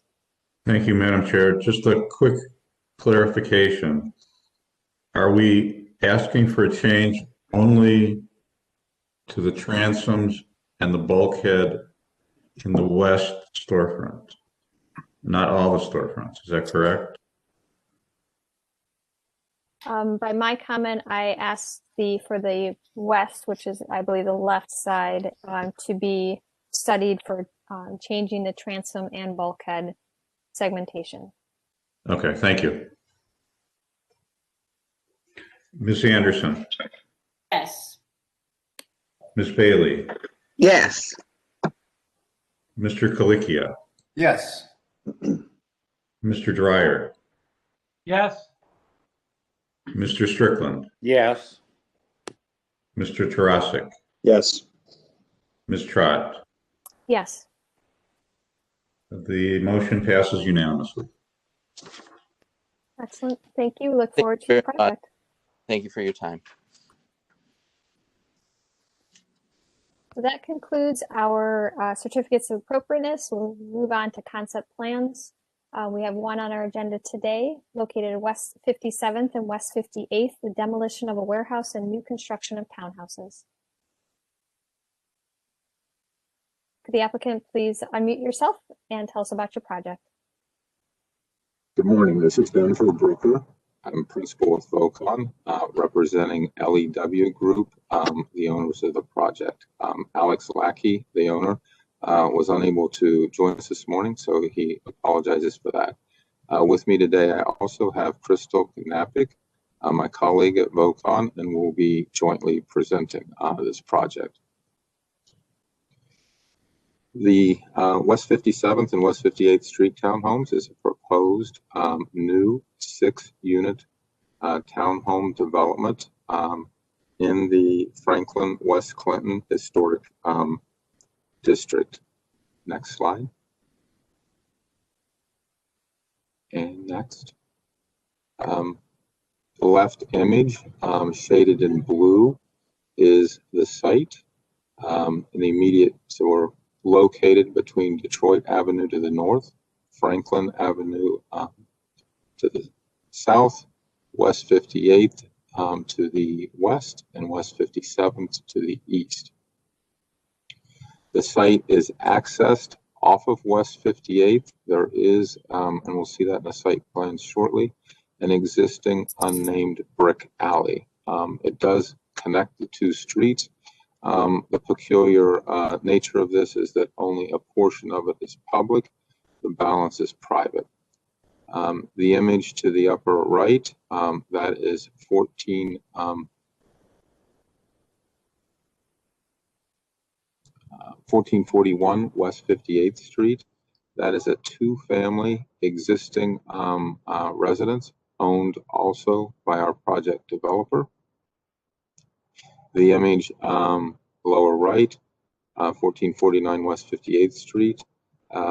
This abuts the alley. It's a addition. It was a, trying to remember the history of this. This is used to be a church. The clapboard building was relocated here from a portion of the city east a number of years ago, and is somewhat attached to the church building in the right of the image. Next slide. Continuing around the context, upper right, this is West 58th Street looking west. So if you're standing on our site looking west, this is the context. If we are on our site looking south, we're looking across the alley at an undeveloped, grassy, bushy kind of lot, and the backsides of 3 townhomes that front Franklin. Lower right is 1460 West 57th Street. This is the other end of the brick alley. This portion of the alley is private and is associated with the 1460 West 57th property. Next slide. Moving into the site itself, on the site there is an existing warehouse building. Its current condition, not so great. The roof on it is leaking and is not original. At some point in the history of the building, this pitched roof was added to the structure following fire. Lower or middle bottom is the east end of that warehouse building. It has kind of a smaller appendage to the east. And then the image to bottom right, that is standing in the alley looking east. And there's a group of garages to the left and at the end of the view that are accessed off of a private portion of the alley. It's not public. The public portion ends right at the garage to the right in the foreground. Next slide. Inside, general condition hasn't been used in a while. Some masonry issues, some roof issues. The owner of the property, LEW Group, had looked when they first purchased this property, along with the 1460 West 57th and the 1441 West 58th, had looked at adaptive reuse for the project and was not able to put together a tenant or a user or a use accompanied by a budget that made sense. He has since, during that process, found someone that when the building is demolished, will reuse the roof trusses. And while the roof trusses aren't original to the building, it is nice to see that there's going to be some reuse of parts of the building when it's demolished to make way for this project. Landmarks did do historic digging around that existing building. It has quite a long history of various tenants, including use as a pickling use.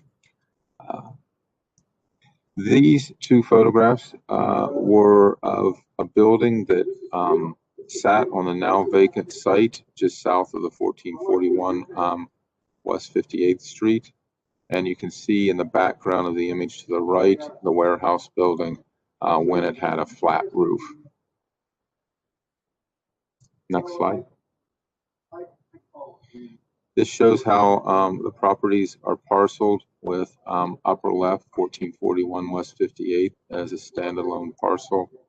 The development site is currently divided into 2 parcels.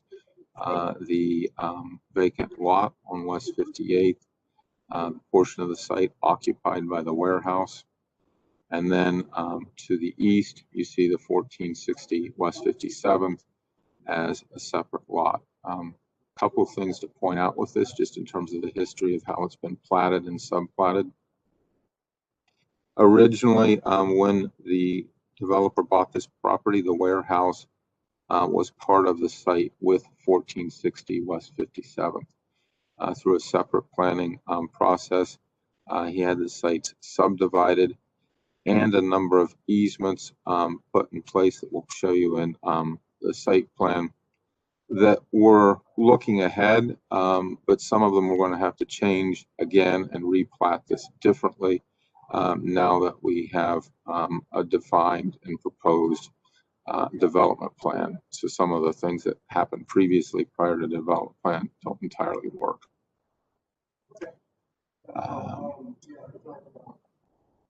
Next slide.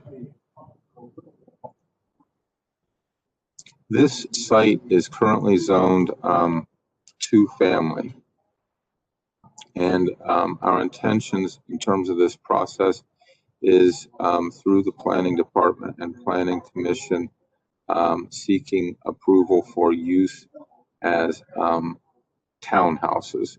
And within the townhouse zoning, this site and this configuration leads to designing them under 2 of the townhouse zoning districts, RA2 and RA3. Unit 1, the unit on West 58th, and the only unit actually fronting the main public right-of-way, would fall under townhouse zoning RA2. The other proposed 5 units would all fall under RA3 townhouse zoning. And those 2 zoning districts have slightly different criteria with respect to front yard, rear yard, and side yard setbacks, all of which we comply with, or in most cases exceed, and do so purposefully. So getting into this, south of units 1 and 2 is the public portion of the alleyway, and it extends right up to the garage building that I think is labeled 57. Yeah, right there. That's the end of the public portion of the alleyway. And then you see that it dies into a section of an alley that's in front of those existing garages, which is private. And then a portion of the brick alley actually steps around the garage, the next building to the east, and continues through to West 57th in its current condition. And what we've proposed as part of this project is to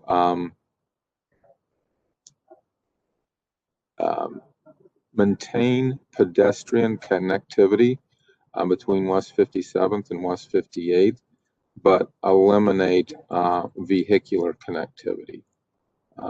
So vehicular access for the proposed new townhomes and those existing garages will all be off of West 58th Street through a combination of the private alley or the public alley and portions of private alley and additional maneuvering easement space that you see in the hatch that's on this drawing. And that hatched easement was actually put in place with the previous subplatting of the parcels.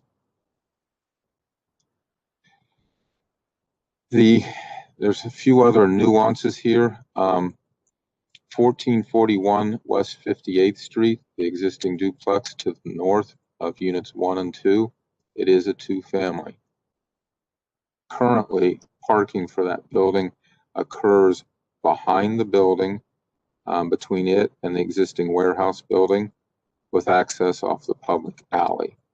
As part of this project, we're proposing a couple of things.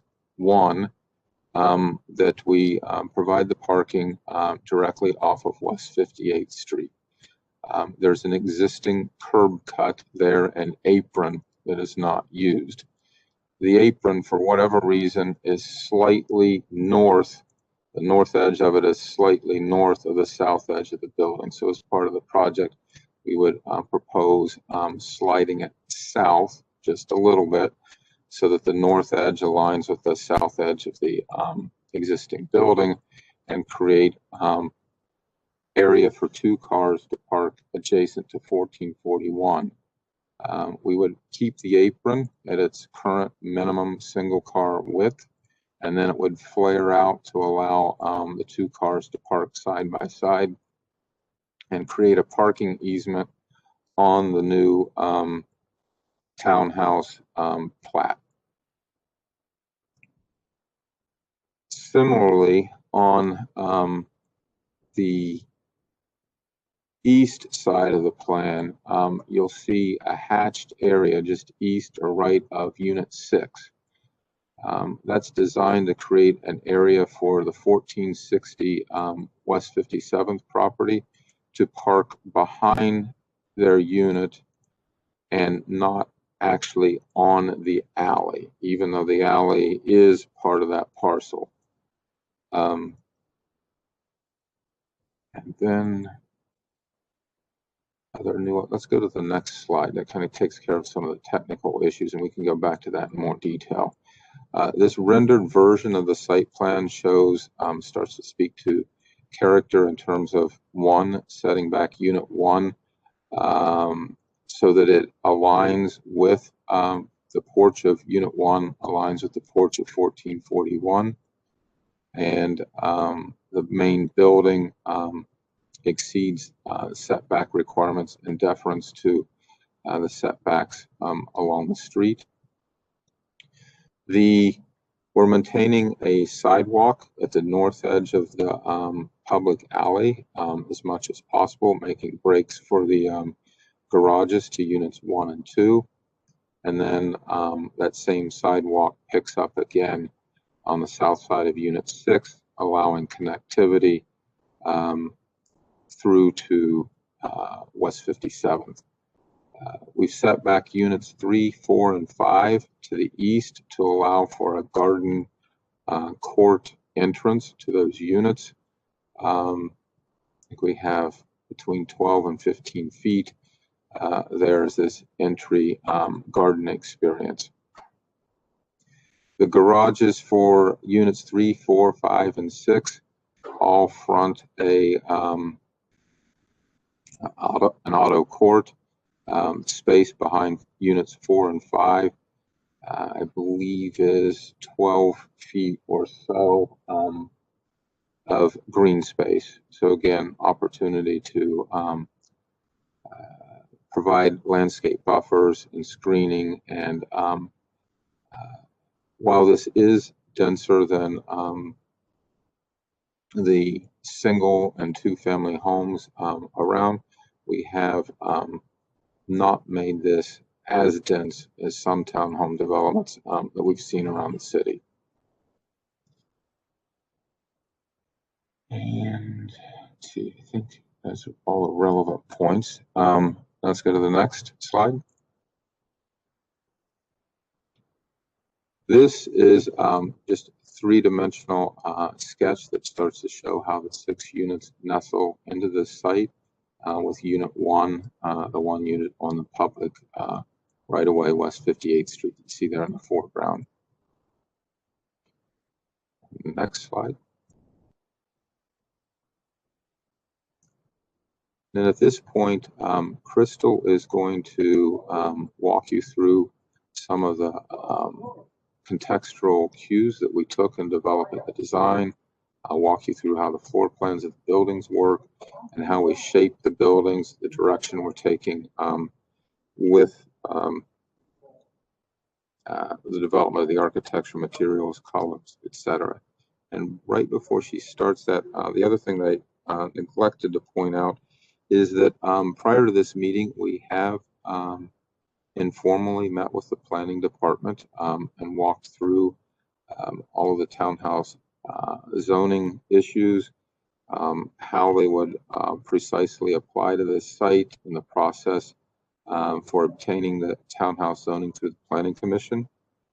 We've endeavored to develop everything here so that the new townhomes themselves do not require any variances.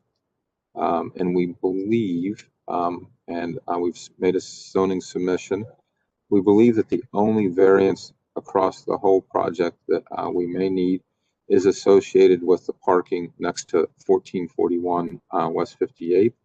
Because there's a piece of the zoning that speaks to proximity of parking to a residence. In other words, parking can't be within 10 foot of a residence where there might be an operable window or door. In many of these neighborhoods, that's a prevalent condition and one that will occur with this development. So that may be the one variance we need. We've met with the Franklin West Clinton Historic District Design Review Committee twice. Once on a very preliminary basis to show them the master plan and how we were citing the project, and a second time here just a week ago where we showed them this presentation you're seeing today. And we have in the works developing a community meeting of the immediate neighbors. It's site's not part of a specific block club, but with the encouragement of Councilperson Jenny Spencer, we are working to convene a neighborhood meeting. So with that background, Crystal, why don't you take them through the next part of the presentation?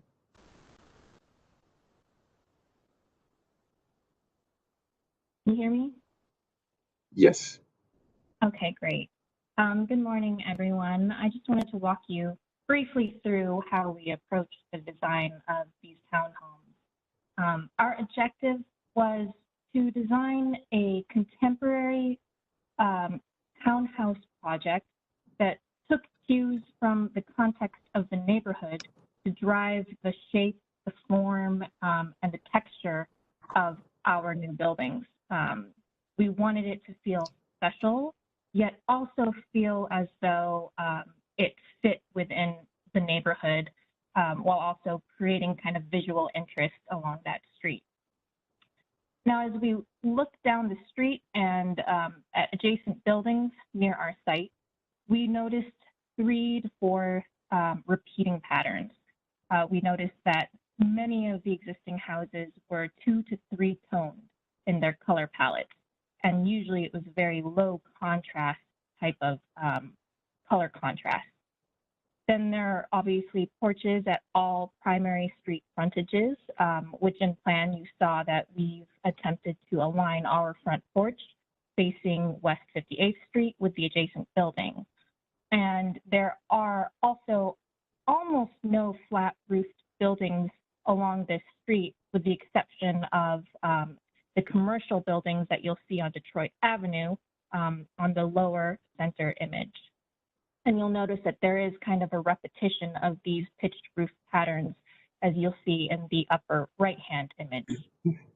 We also took cues from the materials that we saw on the site. So we did see a lot of clapboard buildings, but many of them were historic brick structures. So for example, the church in the bottom left-hand and the transitional neighborhood townhouses that are on Franklin Avenue to the south of our building are also done in brick. There are also some modern interventions that you'll see as part of the Detroit Avenue experience that we wanted to sort of take cues from as well. And what you don't see on this image is the photo of the existing warehouse building that you saw earlier in this deck. That building was primarily kind of a tan buff brick with some vertical siding on the pitched roof addition that had been added on later. Next. So this resembles our color palette and our materiality. So we were going for a very clean type of buff and tan brick. It would probably be more similar to the brick color on the right-hand side. and we will be incorporating human-scaled textural details like you see on the right-hand side. Our renderings do show a metal roof.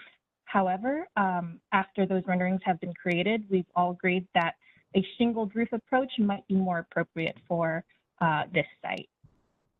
Taking cues from our warehouse building, we're incorporating possibly a board and batten vertical siding and bringing in some warmer wood tones to add some color to our low contrast color palette. Next. As we look at the plans, this is Unit 1 facing the street. Unit 2 is identical to this, just mirrored and facing the east. Ground level will have your 2-car garage facing the private alley or the public alley. And then there will be an office right off the front porch with a powder room. Second floor is the main living space with the living room facing the street. And third floor are your bedrooms with access to a roof deck above. And you'll notice the roof level floor plan, we are incorporating sloped roofs, taking cues from the neighborhood, but a portion of each of the unit will have a flat roof deck. Next. Unit 3, which is similar to units 4 and 5, all are laid out very similarly. However, because they are inward facing, we approach the design, as you'll see in the renderings, a little bit differently. Next.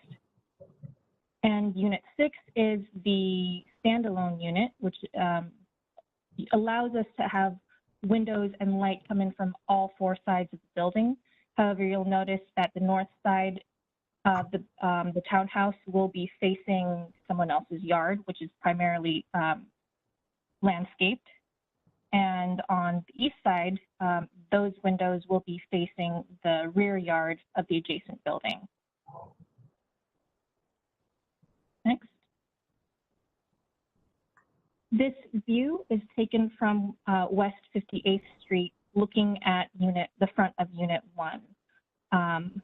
You'll notice that to the left, that's the drive aisle that we will be creating for the adjacent unit to access their parking. We are proposing to heavily landscape our portion of our front yard to create a softer buffer between the car park and the street. And to the right, you'll see the public access alleyway.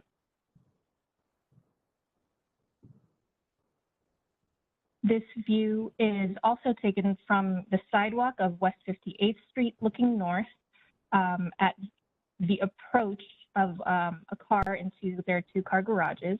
Unit 1 is on the left, Unit 2 is on the right.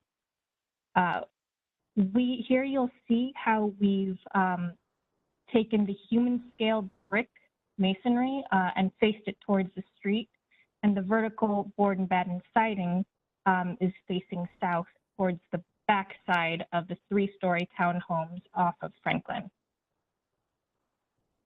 And then in the distance off on the right, you'll see Units 3 and Unit 6. This is what you see probably from the adjacent 1441 building. This is Units 3, 4, and 5 from right to left. We wanted to create that repetitive roof line, creating visual interest from West 58th Street. And in another rendering, you'll see that the only portion that you'll actually see from the street are these rooftops looking up over the house.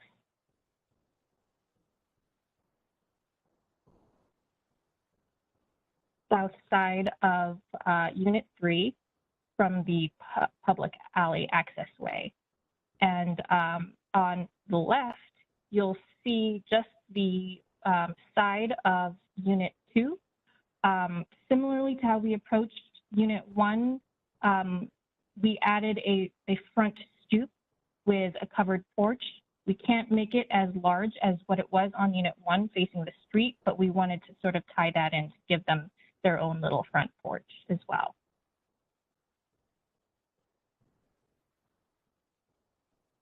And this is the rear side of Units 3 through 5. You won't actually see this from either West 58th Street or West 57th Street. So we took a more conservative approach to how we dealt with the facade here and made it a little bit more efficient in design. As this is mostly kind of the carport vehicular access to the site. We've also located all of the roof decks sort of facing downtown so that all the residents, as they're enjoying their roof deck, can really see the skyline from their homes.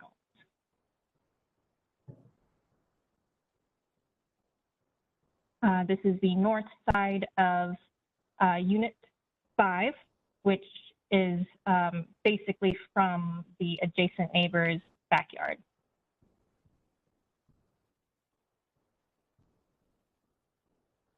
And Unit 6, the standalone, this one was a unique building because it was the only townhouse where the front approach of the building also was the vehicular approach. So this one had to have a garage on the front side with the residential, the pedestrian entrance pushed back a little bit to maintain the vehicular easement that Denver mentioned earlier that the adjacent buildings need to use to access their garages.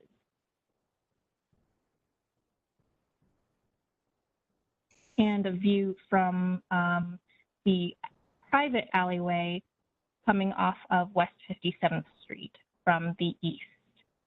And on this elevation, we've sloped the entrance pop-out vestibule area down towards the carport to reduce the scale to a more pedestrian-friendly scale as you approach this site from the east.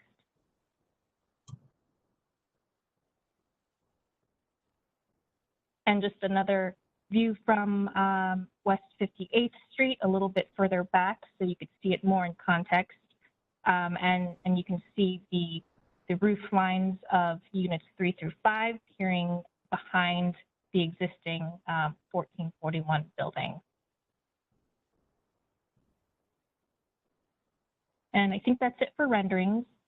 These are more technical exterior elevations that we use to really study the building height to make sure that as we've pushed and pulled our roof lines, create sloped forms, that we didn't exceed zoning requirements for height.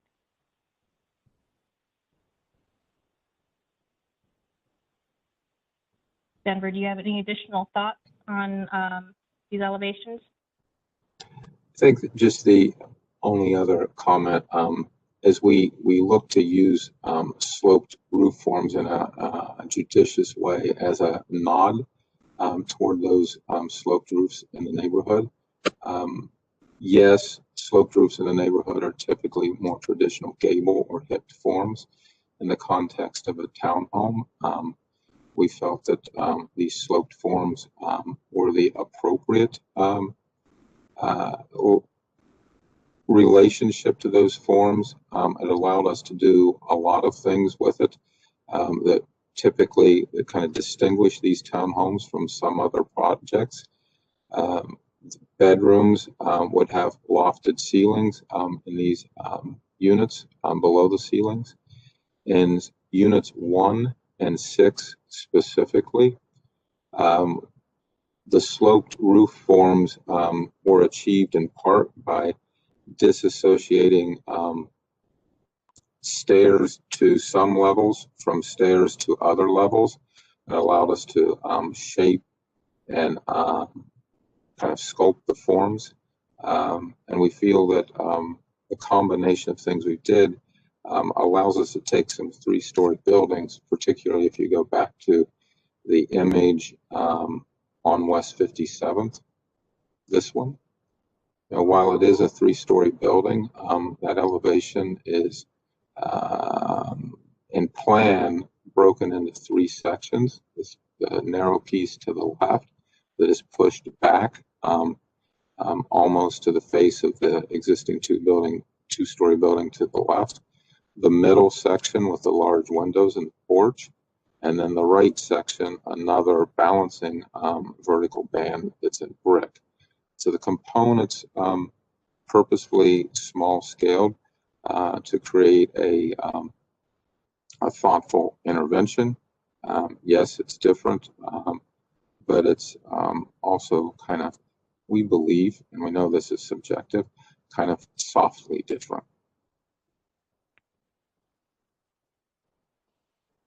And we can go back to any slide. There's a lot of nuances. It's kind of a very complicated site and a lot of factors affecting how we put it together.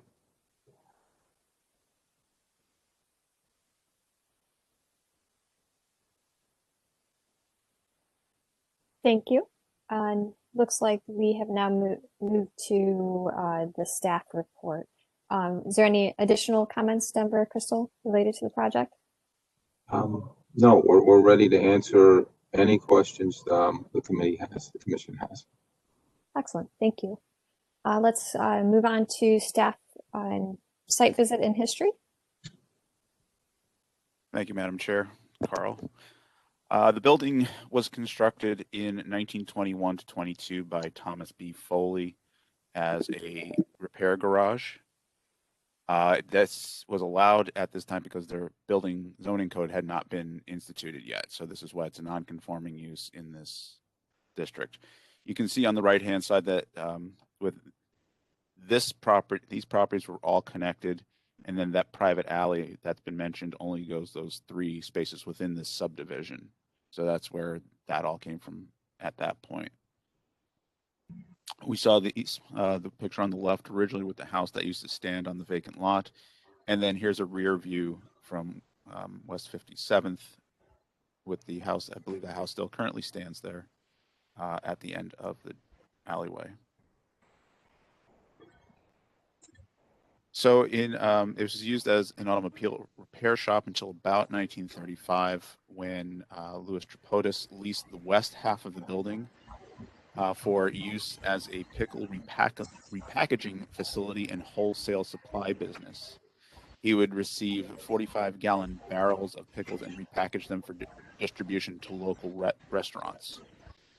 A firewall had to be placed between his business and the business in the east half, the Union Body and Trim Company. So there was still a repair shop in the building at the same time that there was food processing. Mr. Foley died in 1940. His widow took over the property, and then the east half became the Lundfield Welding Company in 1941. They were originally granted the variance to work there, but then had to leave because they were making too much noise in the residential neighborhood 24 hours a day as a National War Agency defense contractor. In 1945, Mr. Tripodis bought the building from Jenny Foley, and then the east half also became a macaroni packaging facility. In 1951, Tripodis moved to Southern California, but he still owned the property here. A paint shop that was proposed in the appendage of the building was denied in 1952. In 56, Tripodis sold the building to Fred and Elvira Dress, and they would use the entire building for food processing and canning jams, jellies, extracts, seasoning sauces, and bottling of pickles and olives. A BZA appeal for continued use in 1960 was withdrawn, and then for about 10 years, it was only used as a warehouse. Then Gerald Covey leased the space and proposed to use it as a storage warehouse, machine shop, cabinet shop, offices, and parking.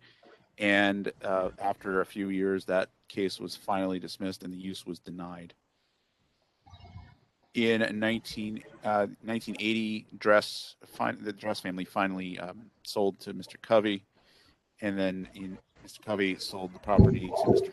Charles Kettle in 1984, and then in Mr. Kettle sold the property to Ken Sapp in 2001, and that stayed as the Ken Sapp Plumbing Company until 2016, when the current owner received the building.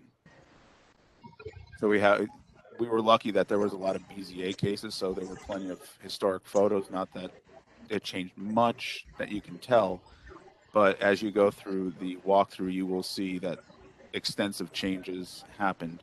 I was not able to pinpoint when the roof changed, but it's definitely after 1974, but before 2001. So it is a modern intervention, likely somewhere in the 80s, I would guess. So here's 1970, it still had the flat roof.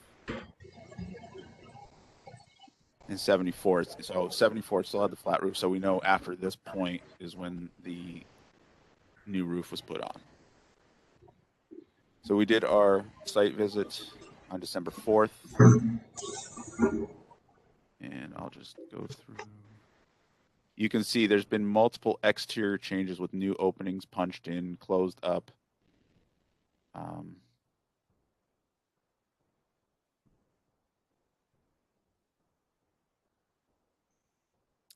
Especially here on the interior, you can see these openings.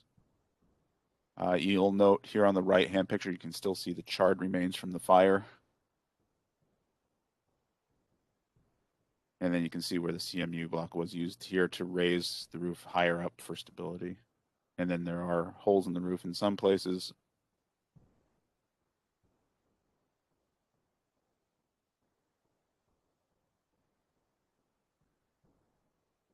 And that's all we have for now. Excellent, thank you. Any further things to add, Mr. Pettit? Thank you, Madam Chair. First of all, I'd like to mention that Mr. Rulins pointed out in the chat that because of the number of units in this project, it is subject to the tree preservation ordinance, and the applicant will have to submit a tree preservation plan as part of the application, and we can provide the applicant with that information. This went to the Franklin West Clinton Design Review Committee on January 20th. They reviewed it conceptually. They had four items of concern. The first one was that regarding the unit that fronts on West 58th Street, the form of the front was thought to be unsympathetic in context to the surrounding homes. The windows were larger than any on the neighboring streets. The front shed roof does not seem to reflect the shape of the typical district home. Examples were pointed out along Detroit Avenue of multi-story buildings that could serve as examples of typical design.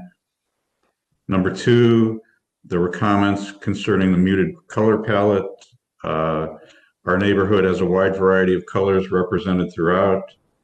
The muted brick tone seems out of place. There are many examples of colored brick buildings along Franklin. A suggestion was made to use the brick color of the existing warehouse garage bricks. Item three, there was concern regarding the height and mass of the buildings as compared to the surrounding homes. We understand that these designs all fall within the townhouse zoning requirements and do not need a variance, but we are concerned with their size and height on the residential streets, West 58th and West 57th. The fourth item was members expressed their opinions about the vertical board siding. The committee wondered if they could see a rendering using horizontal boards and/or a shingle siding. Clapboard is more in keeping with the prevalent design features of this historic district. Thank you. Thank you. For full disclosure, this design has been done by my firm, so I will make comments, but eventually will not vote on this. So I will open the floor up to the commission members for questions or comments.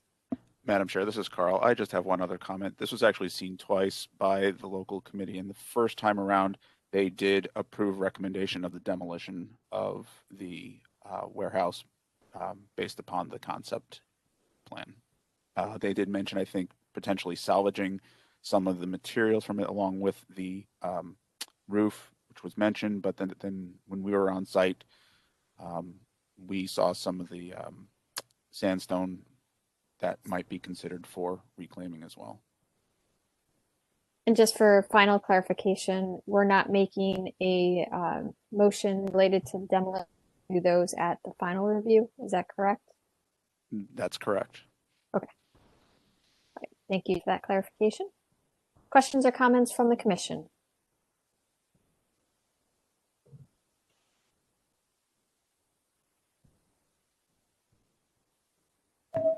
Madam Chair, we have Mr. Strickland and Ms. Bailey.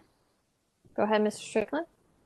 Thank you, Madam Chair. I would like to hear from the design team their reaction to the comments from the design review committee, and if they will take those into consideration and if they intend to make any changes to the proposed plan based on those comments.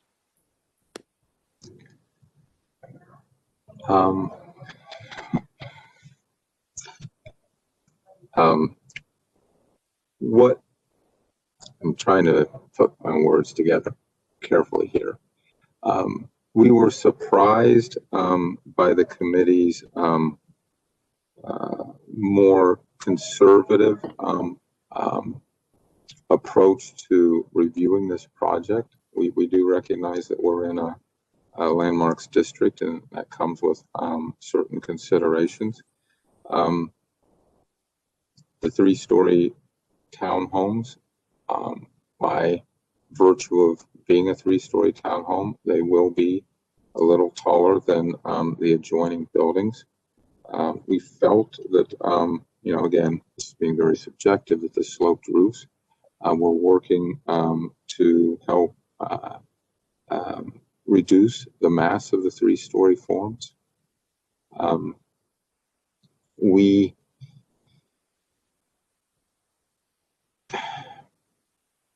have purposely not taken a literal approach.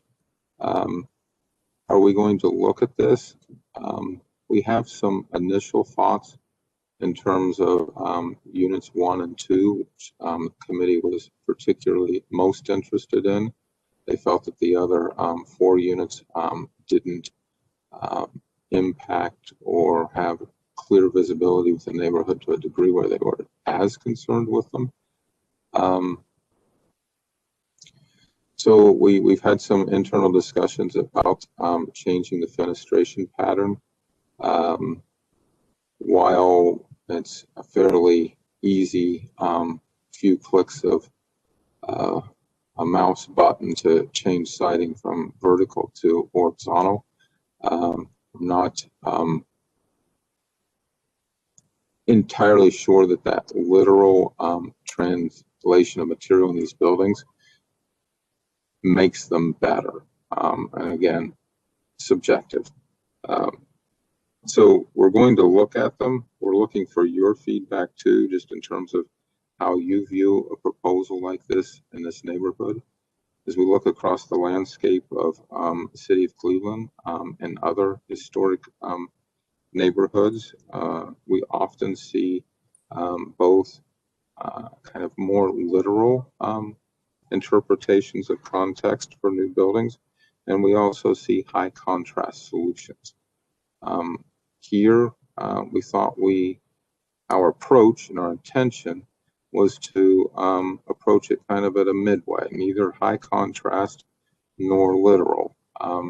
We felt that was an appropriate way to handle a typology like this. There were a number of comments at the last meeting about the difference between this townhome proposal and the 3 units that are relatively new that you can see from this site on Franklin.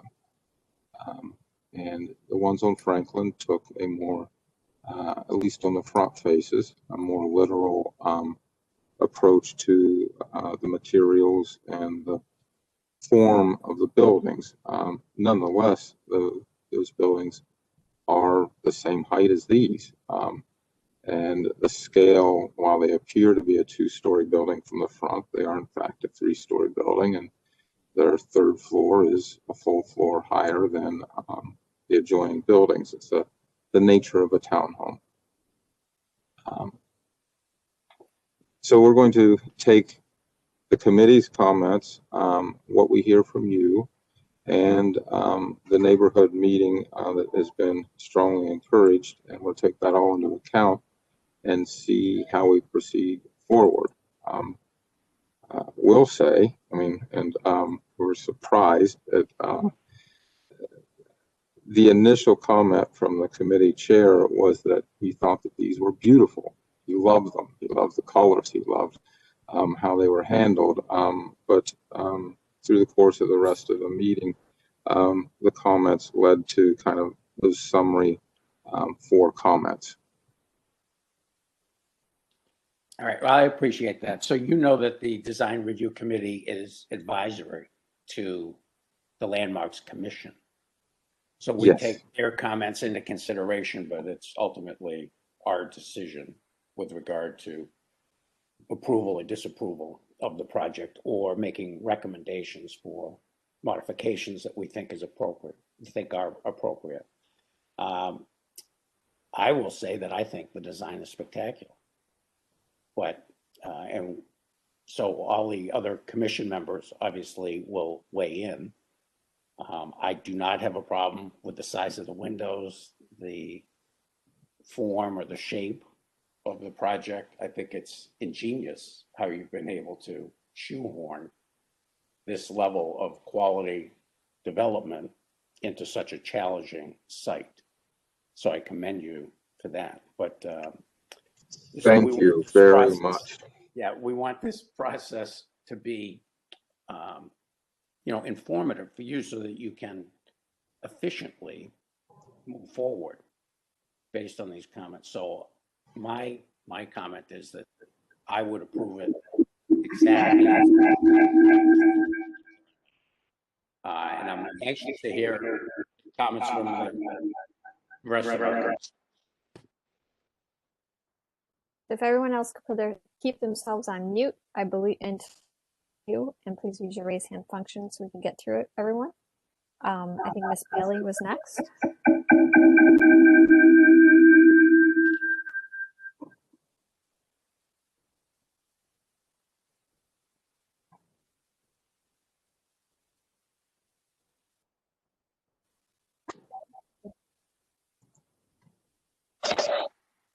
Am I next?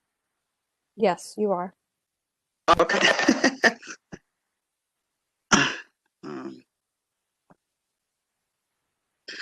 Do we have, could we go to a drawing that's a 3D that shows the site in the building and the surrounding? If we can, yeah.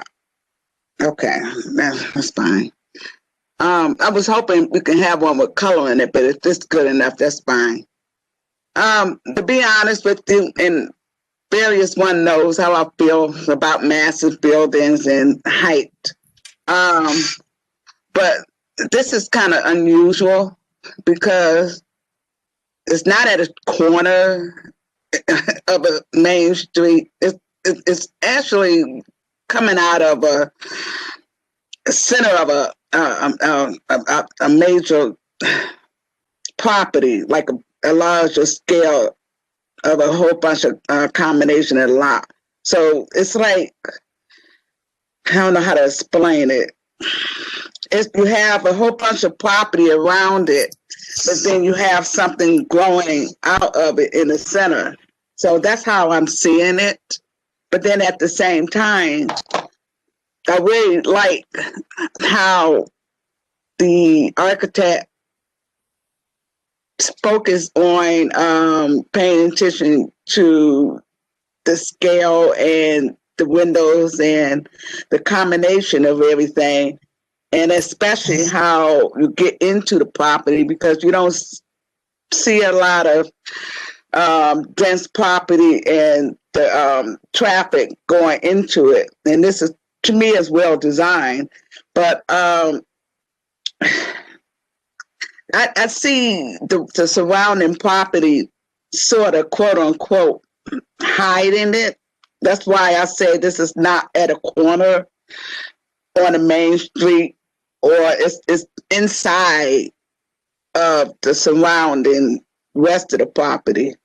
So that's how I'm seeing it. And as far as the color, I in a way I was surprised, but I'm not because it's a little taller and they're trying to reduce not using the color to show massive. So the color I think is appropriate because if it's starting to show the colors that you showed earlier of the existing surround, I see orange, reddish. If you start putting those colors on it, then you're really going to start seeing massive look of this whole property if you start putting more darker color. So the tone that is on here, I feel is appropriate, so it can pull the property away from being so massive. So, but I did zoom in on the height. I did see 42 inches on one elevation, and I did see on the opposite side 42. So, Mr. Booker, did you mention about possible reducing the height? Did you mention that?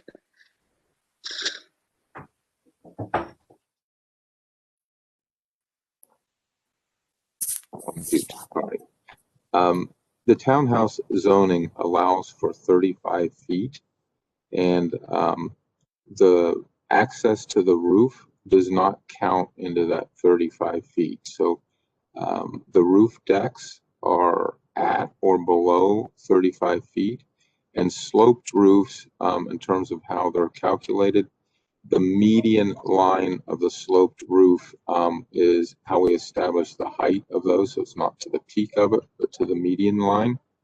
And we've utilized the sloped roofs to form the guardrail for the decks. So they're just 42 inches above the deck area. So we would have needed the guardrail anyway. So the roof is forming that function while still falling within the definition of being calculated at 35 feet or less at its median line. Does that make sense?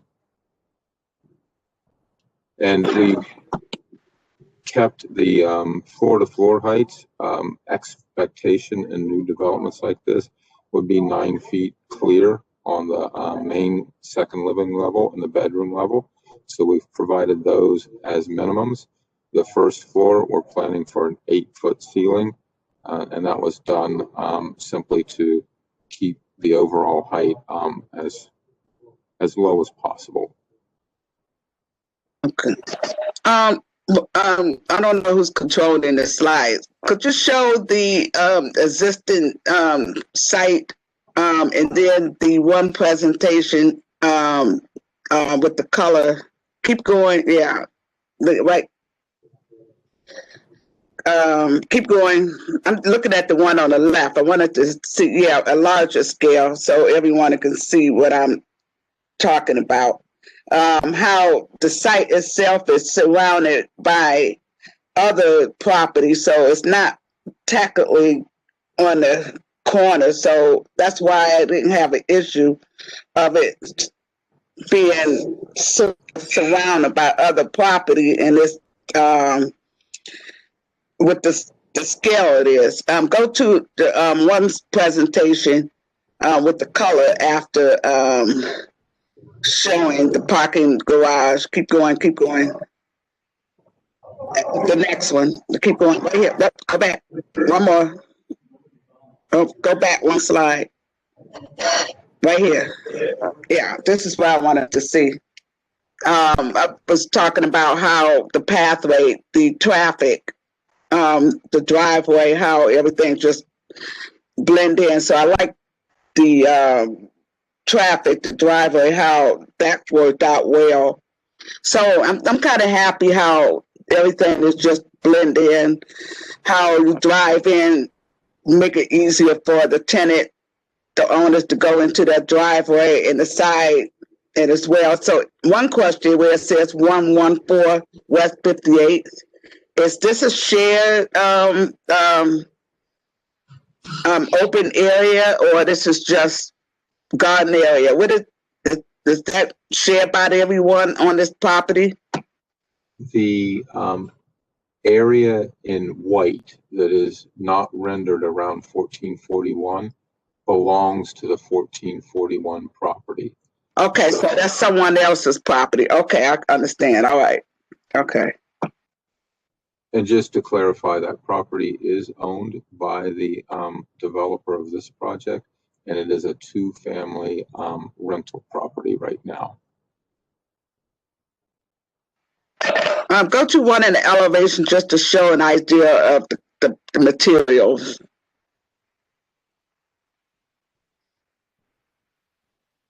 Okay, that's fine. Back to what I was saying. I don't have no problem with the colors. If you start, as you were showing, the existing materials around the neighborhood or the surrounding, I feel if you start using darker color or the colors like the orange brick or the red, then it'll start looking more massive. So I like the colors and stuff that's shown here, then that way it won't look so massive. So I'm okay with it. And this is one of what the local review was saying about the windows. It's not blending in with the others, but I don't have any issue with that. I did see a commercial building with a what it says a box something. So even though this is a residential, you can look at it as a commercial. I did see one of those in one of your existing photos in the surrounding area.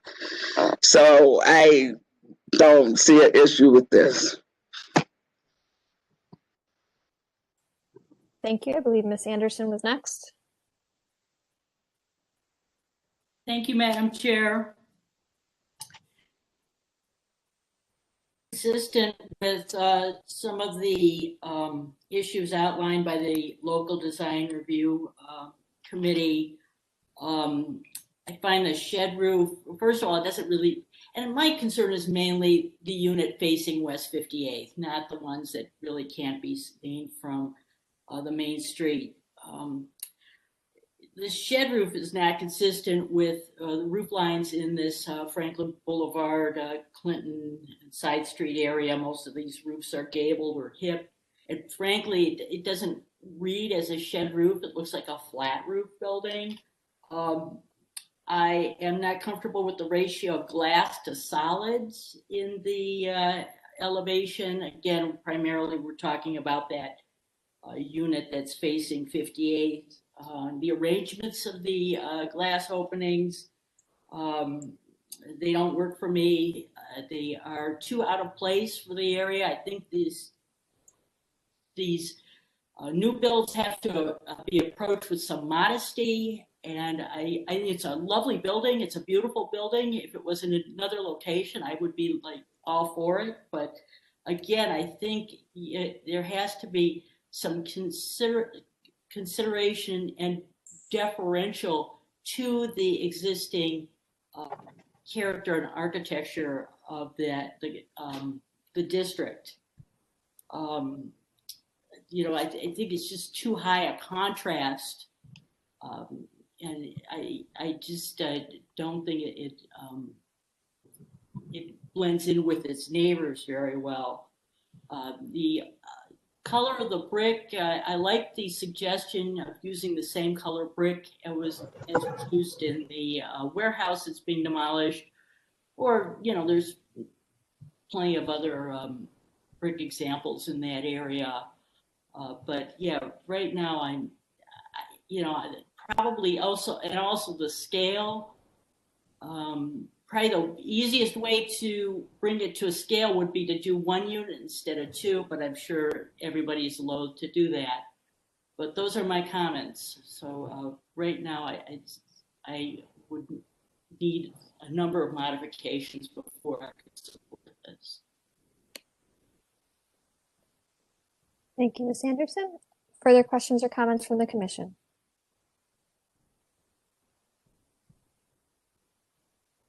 I guess I'll go next because I can make the comments. I mean, I obviously do think it's a very, handsome development in general, but I would, align with the comments that I think it's just the one unit, or I should say the 2 units on 57th, right? 57th Street. Do I have the street correct? 58. 58th Street, thank you. On 58th Street, that I'm struggling with. I think based on I was on Google Earth driving the street. This area is a lower rise area. And because it's so skinny, it highlights its height more than I think if it was a more robust building, good or bad. So I think as much as I love the architecture that's proposed, right now, that building is holding me back from supporting this fully. I think if it could be, as Ms. Anderson said, studied to see if one unit could work in this location so that you could maybe step the architecture from more of a 2.5 story structure up to that 3-4 story structure as it went back on the site, and then was in harmony with what's in the middle of the site. I think I personally would feel more comfortable with the development.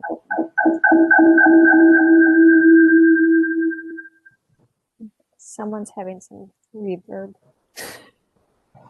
But I think the colors that are being currently proposed, I personally do like it. Looking at the street, it's although there are very colorful buildings in this area, houses, primarily those exist on Franklin versus 58th Street. So I personally do like what's being proposed.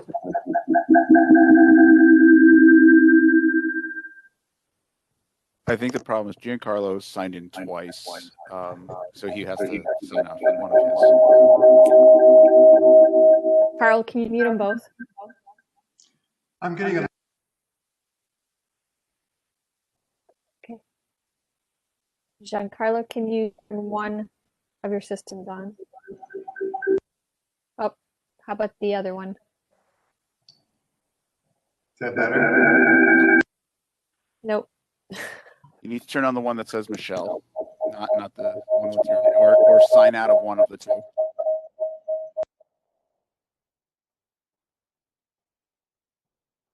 Or if you have comments, you can also type them, Giancarlo.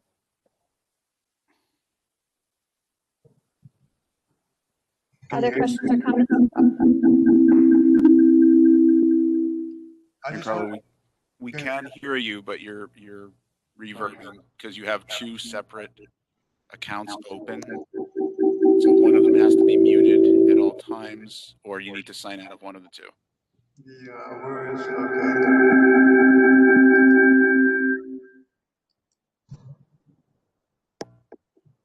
Can you hear me now?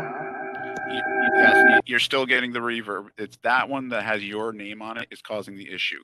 Can you sign back into the other one?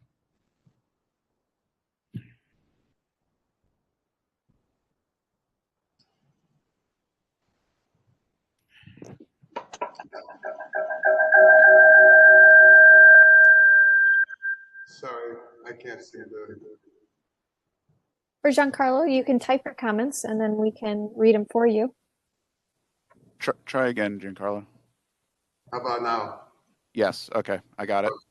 I just wanted to say, I think considering the limitations, the physical limitations of the space, I think it's a masterful plan. Some of the comments were made regarding the proportions. I mean, I just don't see how it could be done, proportionally speaking, any other way and create the space that's required for a comfortable home. So I think that it's a masterful plan, and I'm actually very much in favor of it. Thank you, Giancarlo. You're welcome. Other questions or comments from the commission? Madam Chair, Mr. Dreyer. Go ahead, Mr. Dreyer. Yeah, I just have a quick.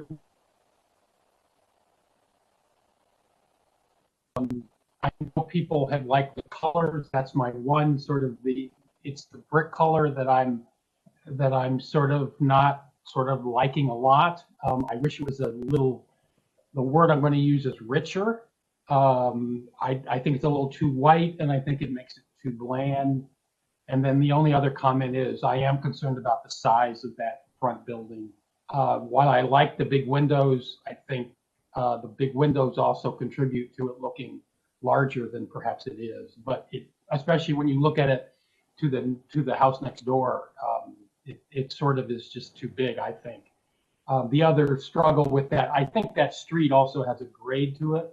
So I think that's something else that sort of adds to the height perception. So that's all. Thank you, Mr. Dreyer. Any further questions or comments? There are no other hands at this time. Okay. So since it was a conceptual review, I'm sorry, Ms. Bailey. Do you have further questions or comments? I apologize. One thing I liked about the existing brick, and because it's small, I don't think it's enough that we use into the new construction. But it's one thing you can look at, the architect. It has nice little details in the masonry of the building. Maybe that's something you can look at to see. I'm not saying to duplicate, just look at the concept. That's something to look at. I don't think you can reuse it because I don't think there's enough material for this project. But it does have a unique imprint on the brick or the building that's going to be demolished. It is very unusual, but I'd have to second that. I don't know if you want to go back to the photo. I mean, you was going through it, Kyle, but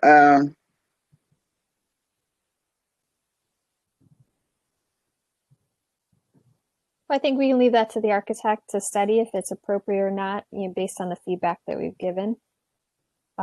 It's not a big brick that I would say personally is able to be dovetailed with new brick is easy. So it would have to be a focused reuse of this brick. yeah. And I don't think it's enough material that we use, but it's something to look at. That's another comment to make.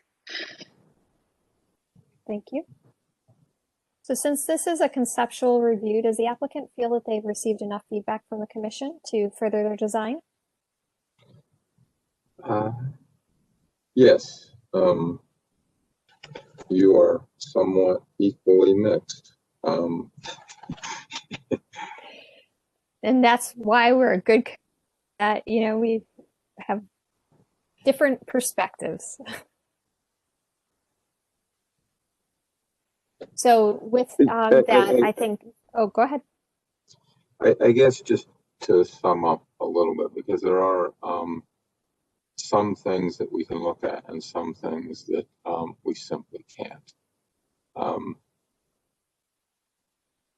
We need this to be 6 units to make the development work.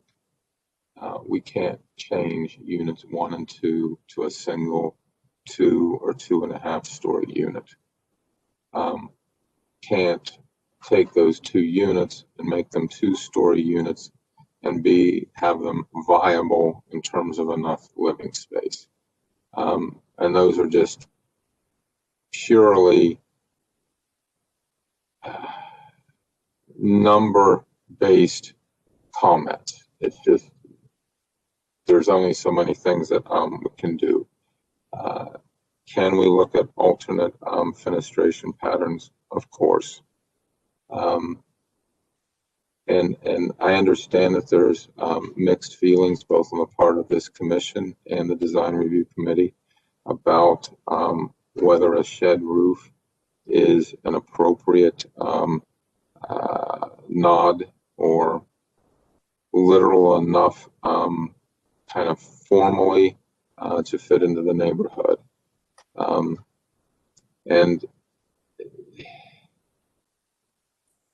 we feel that the building is relatively narrow, and while we could put a gabled roof on the end of this building, on a 20-foot wide building that's 3 stories high, a gabled roof is just that. It's mimicking the neighborhood, but Is it appropriate when it's sitting on a 3-story building instead of a 2?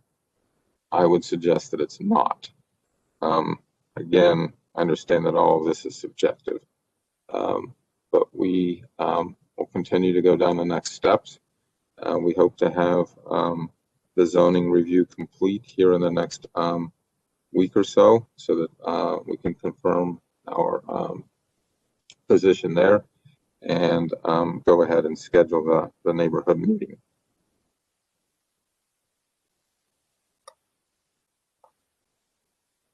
And we appreciate everything that you're trying to balance. But I think that's what we're trying to balance too, is having it fit into the context, but also allow the development to move forward.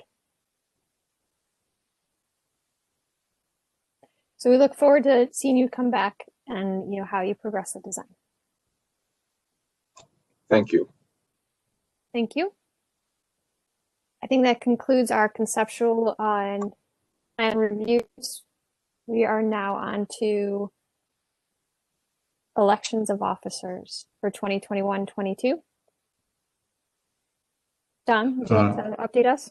Yes, thank you, Madam Chair. I think this is my job, and I will defer to Mr. Hastings to make sure that I follow Robert's rules. According to the rules of the commission, we're required to elect chairs every 2 years at the beginning of the year. And it's hard to believe it's been 2 years since we did this last, but we're due now. I guess I'm going to start this backwards. And I guess the process is to ask if there are any nominations for vice chair.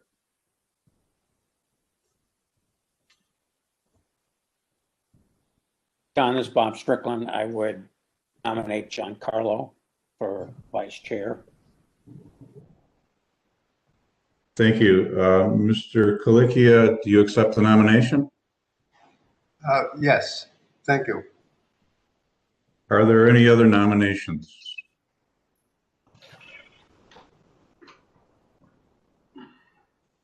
Hearing none, I would ask for a second. I second that. Giancarlo is vice chair. Thank you. I'll call the roll. Ms. Anderson, Yes. Ms. Bailey, Yes. Mr. Colicchia, Yes. Mr. Dryer, Yes. Mr. Strickland, Yes. Mr. Tarasik, Yes. Ms. Trott. Yes. Thank you. Mr. Colicchia is appointed as vice chair for 2 more years. Are there any nominations for chairperson? I would like to nominate Julie Trott for chair. Ms. Trott, do you accept the nomination? I do accept the nomination. Thank you. Are there any other nominations? Hearing none, I would ask for a second. This is Alan. I'll second the nomination. And I will call the roll. Ms. Anderson, Yes. Ms. Bailey, Yes. Mr. Colicchia, Yes. Mr. Dryer, Yes. Mr. Strickland, Yes. Mr. Tarasik, Yes. Ms. Trott. What if I said no? No, yes. Ms. Trott is appointed chair for the next 2 years. Thank you very much. Thank you for the nomination. And we have three meeting minutes to approve today. October 22nd, November 12th, and December 24th of 2020. Does anyone have questions or comments on those 3 meeting minutes? If not, would someone like to put forward a motion? I'll move to accept the meeting minutes as written for those 3 dates. I second that. We have a second. Any further discussion?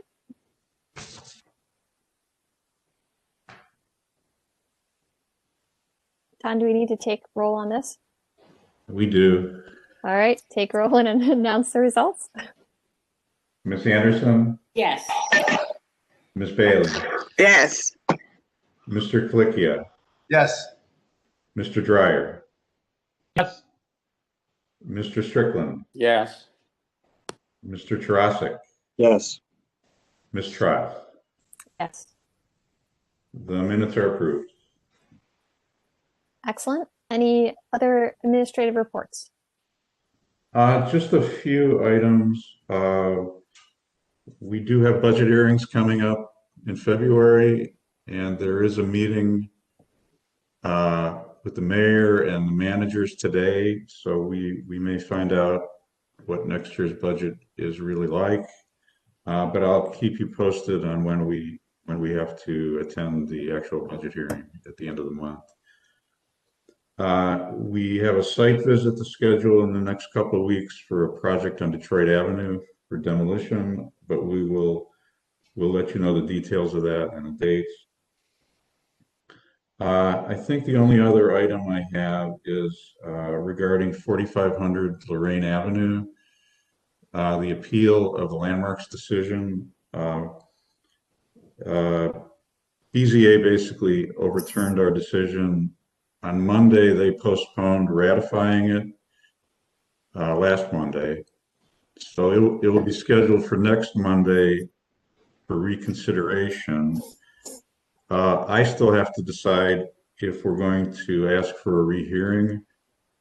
Mr. Hastings has informed me that I can't represent the commission. I have to be acting on behalf of the city of Cleveland. So I need to get the approval of Director Collier to move forward with that. So I have to talk to him. I know he got an email this morning from the applicant who's not happy about the request for a rehearing. So right now, I don't know where we're going to go with that, but I mean, what Director Collier told me the last time I talked to him is that we need to decide if this is worth the time and the effort it's going to take to get a rehearing. And I don't know the answer to that question yet. And so I guess I'd want to get the commission's opinion about whether or not we should move forward.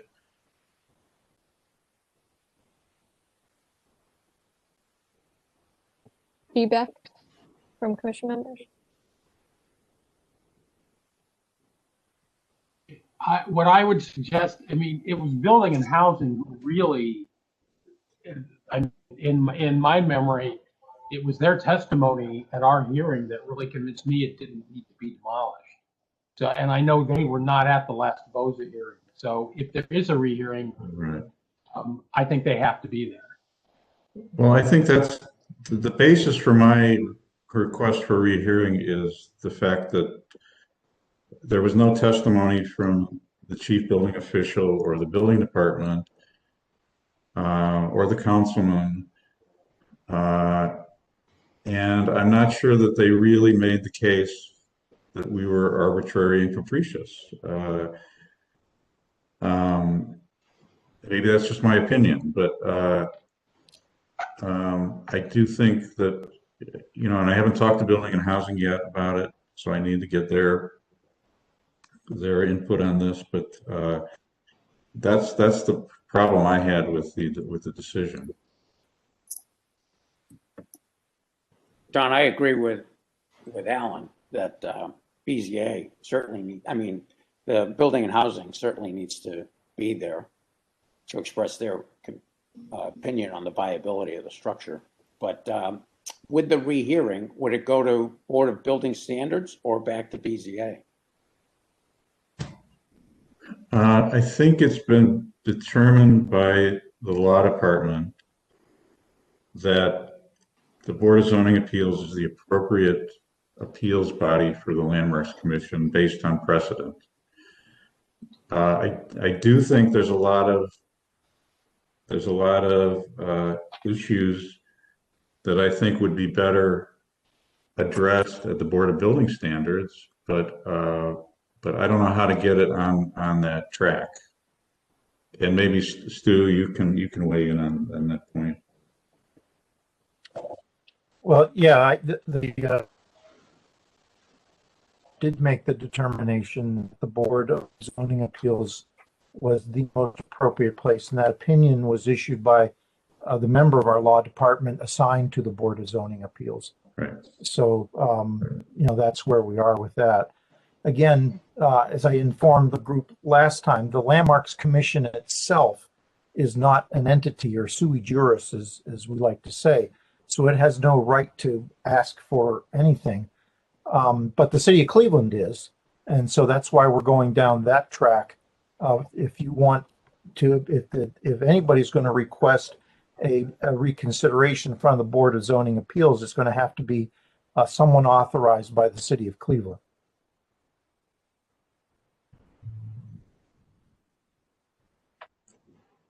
And Stu, you think that the director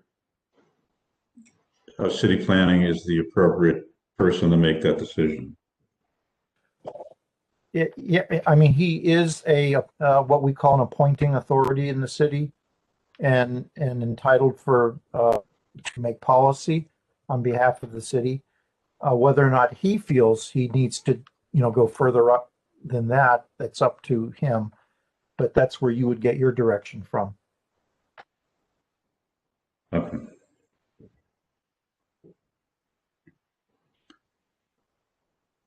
So I will talk to him before the weekend, and we will we'll decide whether or not we're moving forward or not.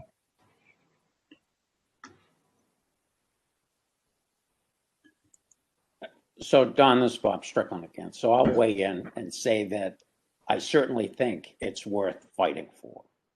Because, we're talking about an historic structure on Lorraine Avenue, and once it's gone, it's gone. And so I think it falls into a category where any structure is certainly along an historic thoroughfare like that should be given every consideration to save the structure. I agree with that.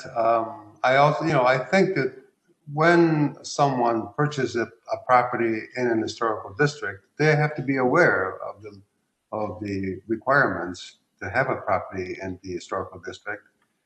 So this request for demolition is a very convenient approach to a developer without really considering the significance of the historical district. I just think it should get a second chance in some form or other.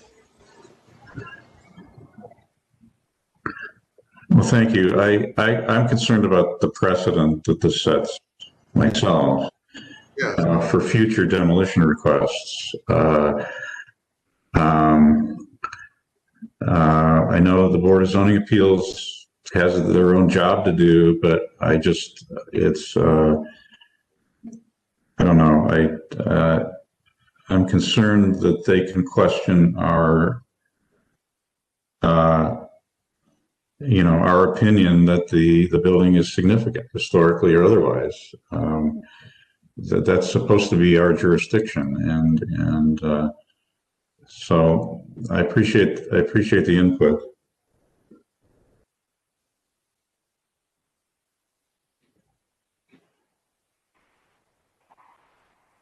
This is Michelle. Yeah. The owner has several engineering reports.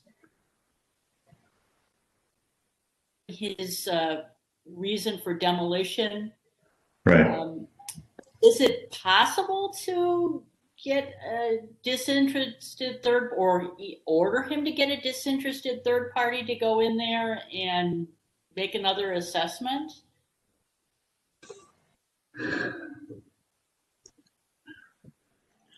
I mean, we did ask them to get a second opinion at our first meeting, and they couldn't find anyone to respond. I think it's something we could ask for, but I don't know I'm not quite sure what the forum is to ask for that, but it's something we could ask, we could bring up at the Board of Zoning Appeals.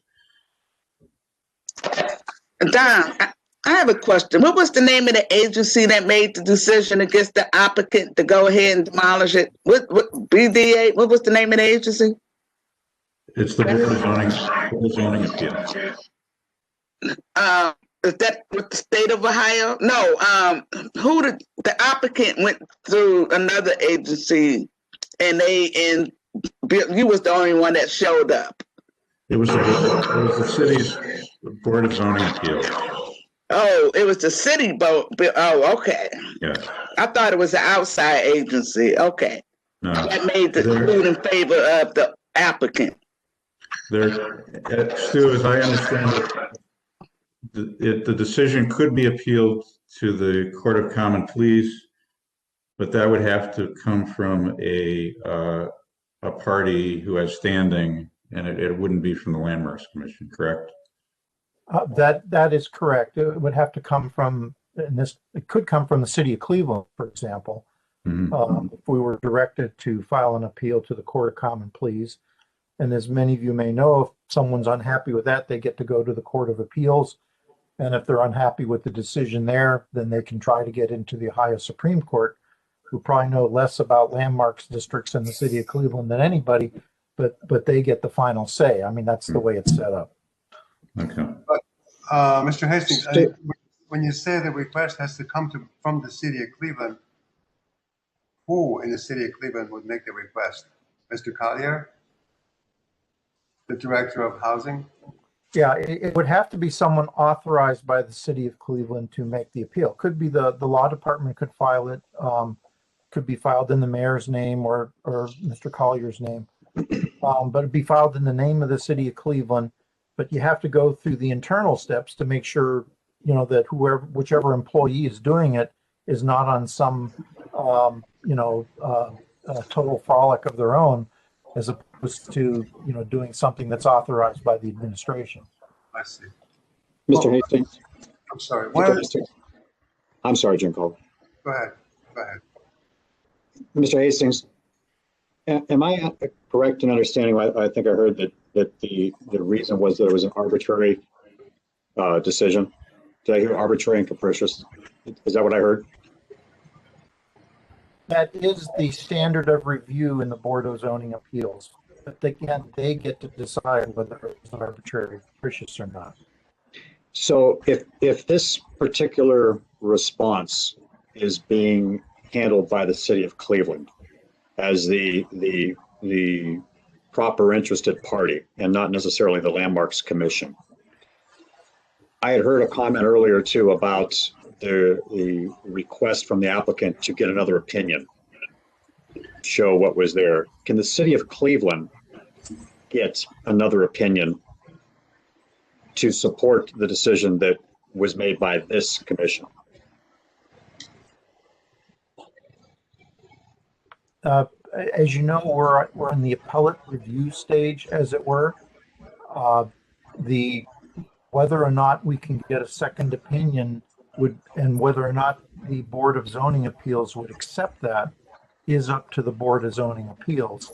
They could take the position that should have been done at the Landmarks Commission level, because we are in effect the trial court, yes. And the Board of Zoning Appeals is the first level of review.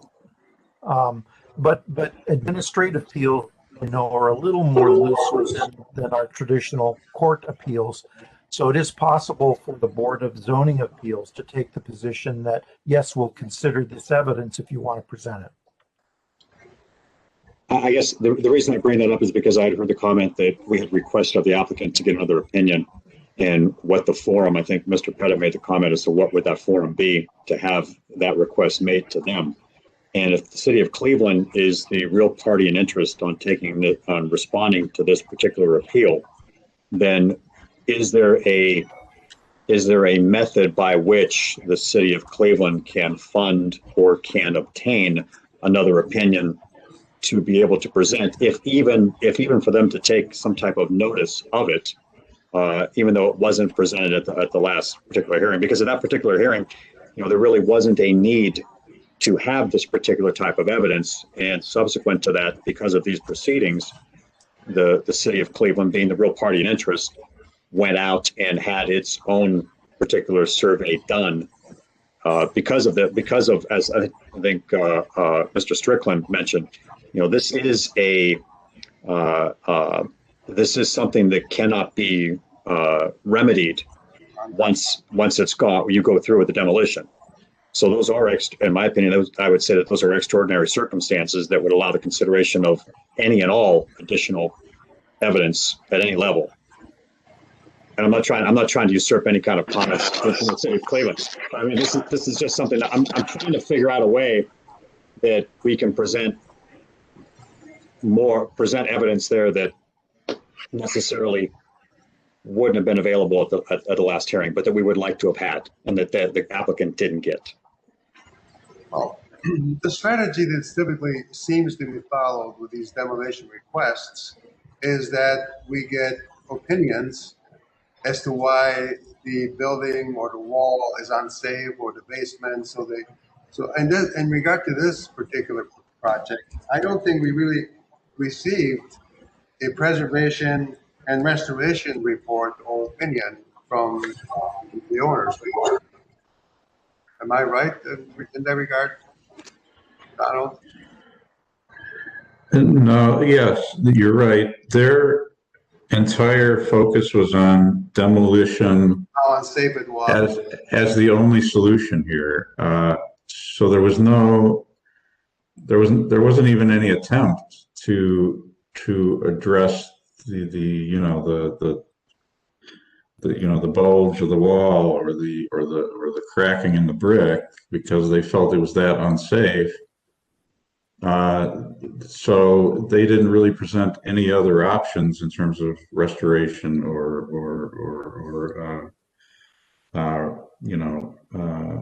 solutions.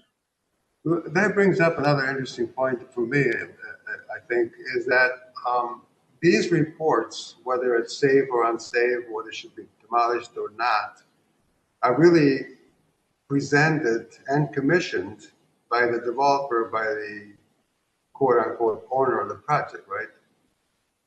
We don't really have any authority to maybe hire an independent contractor or restoration company that will go in there and says, you know what, this building can be restored, and here are the following steps for restoration.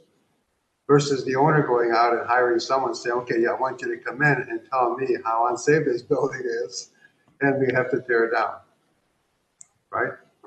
Right. I mean, there was a lot of testimony from engineers and restoration specialists, and there was, I think it was overwhelming to the board. For sure. Mm-hmm. And I don't know if it's just, their consultants telling them what they wanted to hear, or if there really is this dire condition with the building. And the commission decided that it seems like an extreme position to say that the whole building has to come down. That's also the opinion of the chief building official of the city of Cleveland, and that ought to matter for something. Stu, assuming we move forward with this, is my position on Monday at the Board of Zoning Appeals to present additional testimony or witnesses, or is it just to lay out our, the city's opinion that there's new evidence that could be provided at a rehearing? Yeah, there are different options for the Board of Zoning Appeals, and it would be up to them as how they want to proceed. Mm-hmm. What I think you ought to be prepared to do is to ask for what you want. For example, they could even remand it back down to Landmarks Commission for a hearing from various experts if they wanted to, and further findings. That's one of their options. The other option, of course, is to hear evidence right there at the Board of Zoning Appeals, and you have to ask for it. You have to say, I would like to present evidence to because no evidence was presented on the other side the last time that this came up in front of the Board of Zoning Appeals. And indicate probably ought to be prepared to do it on Monday if you can, at least have somebody prepared on Monday.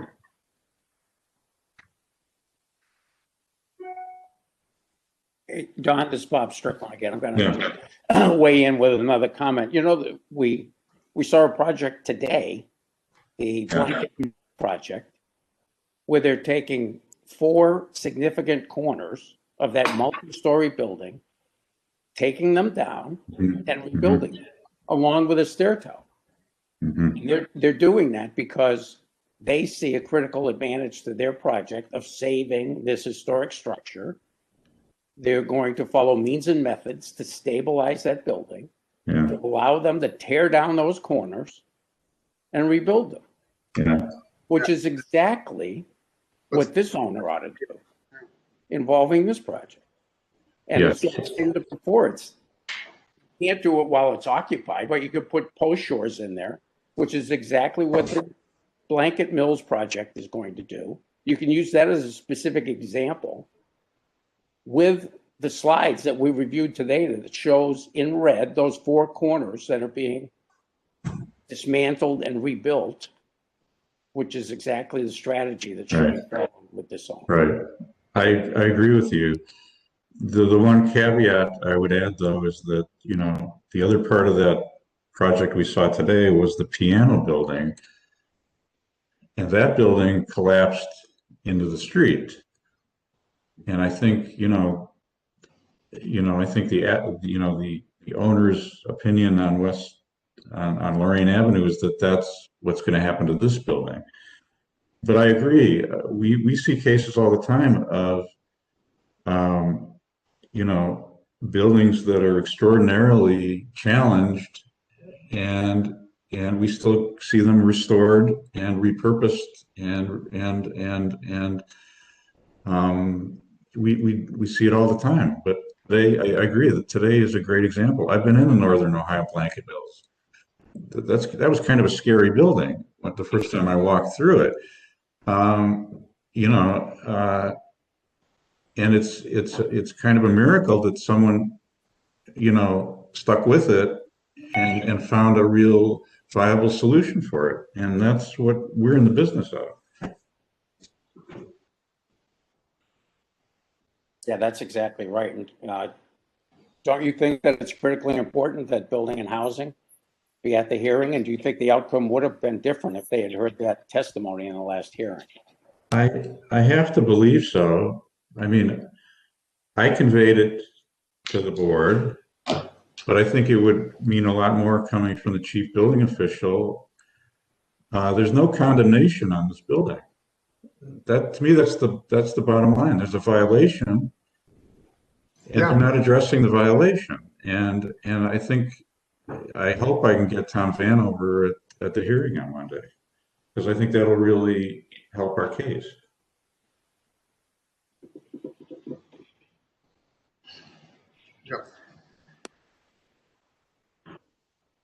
Stu, can we talk about this offline?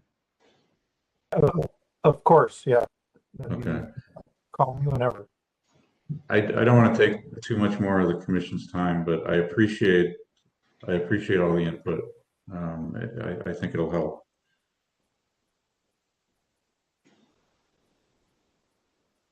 Okay, well, thank you very much.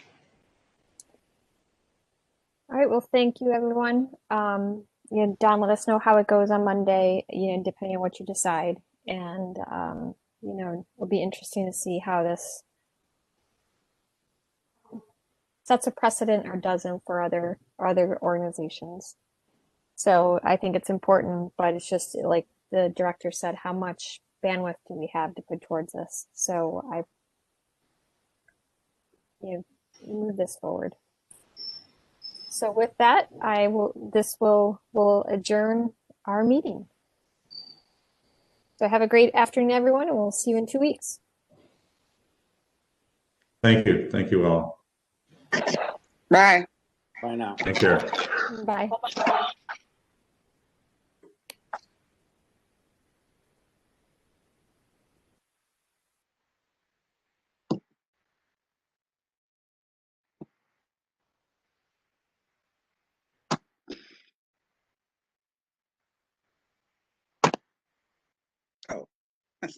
Really.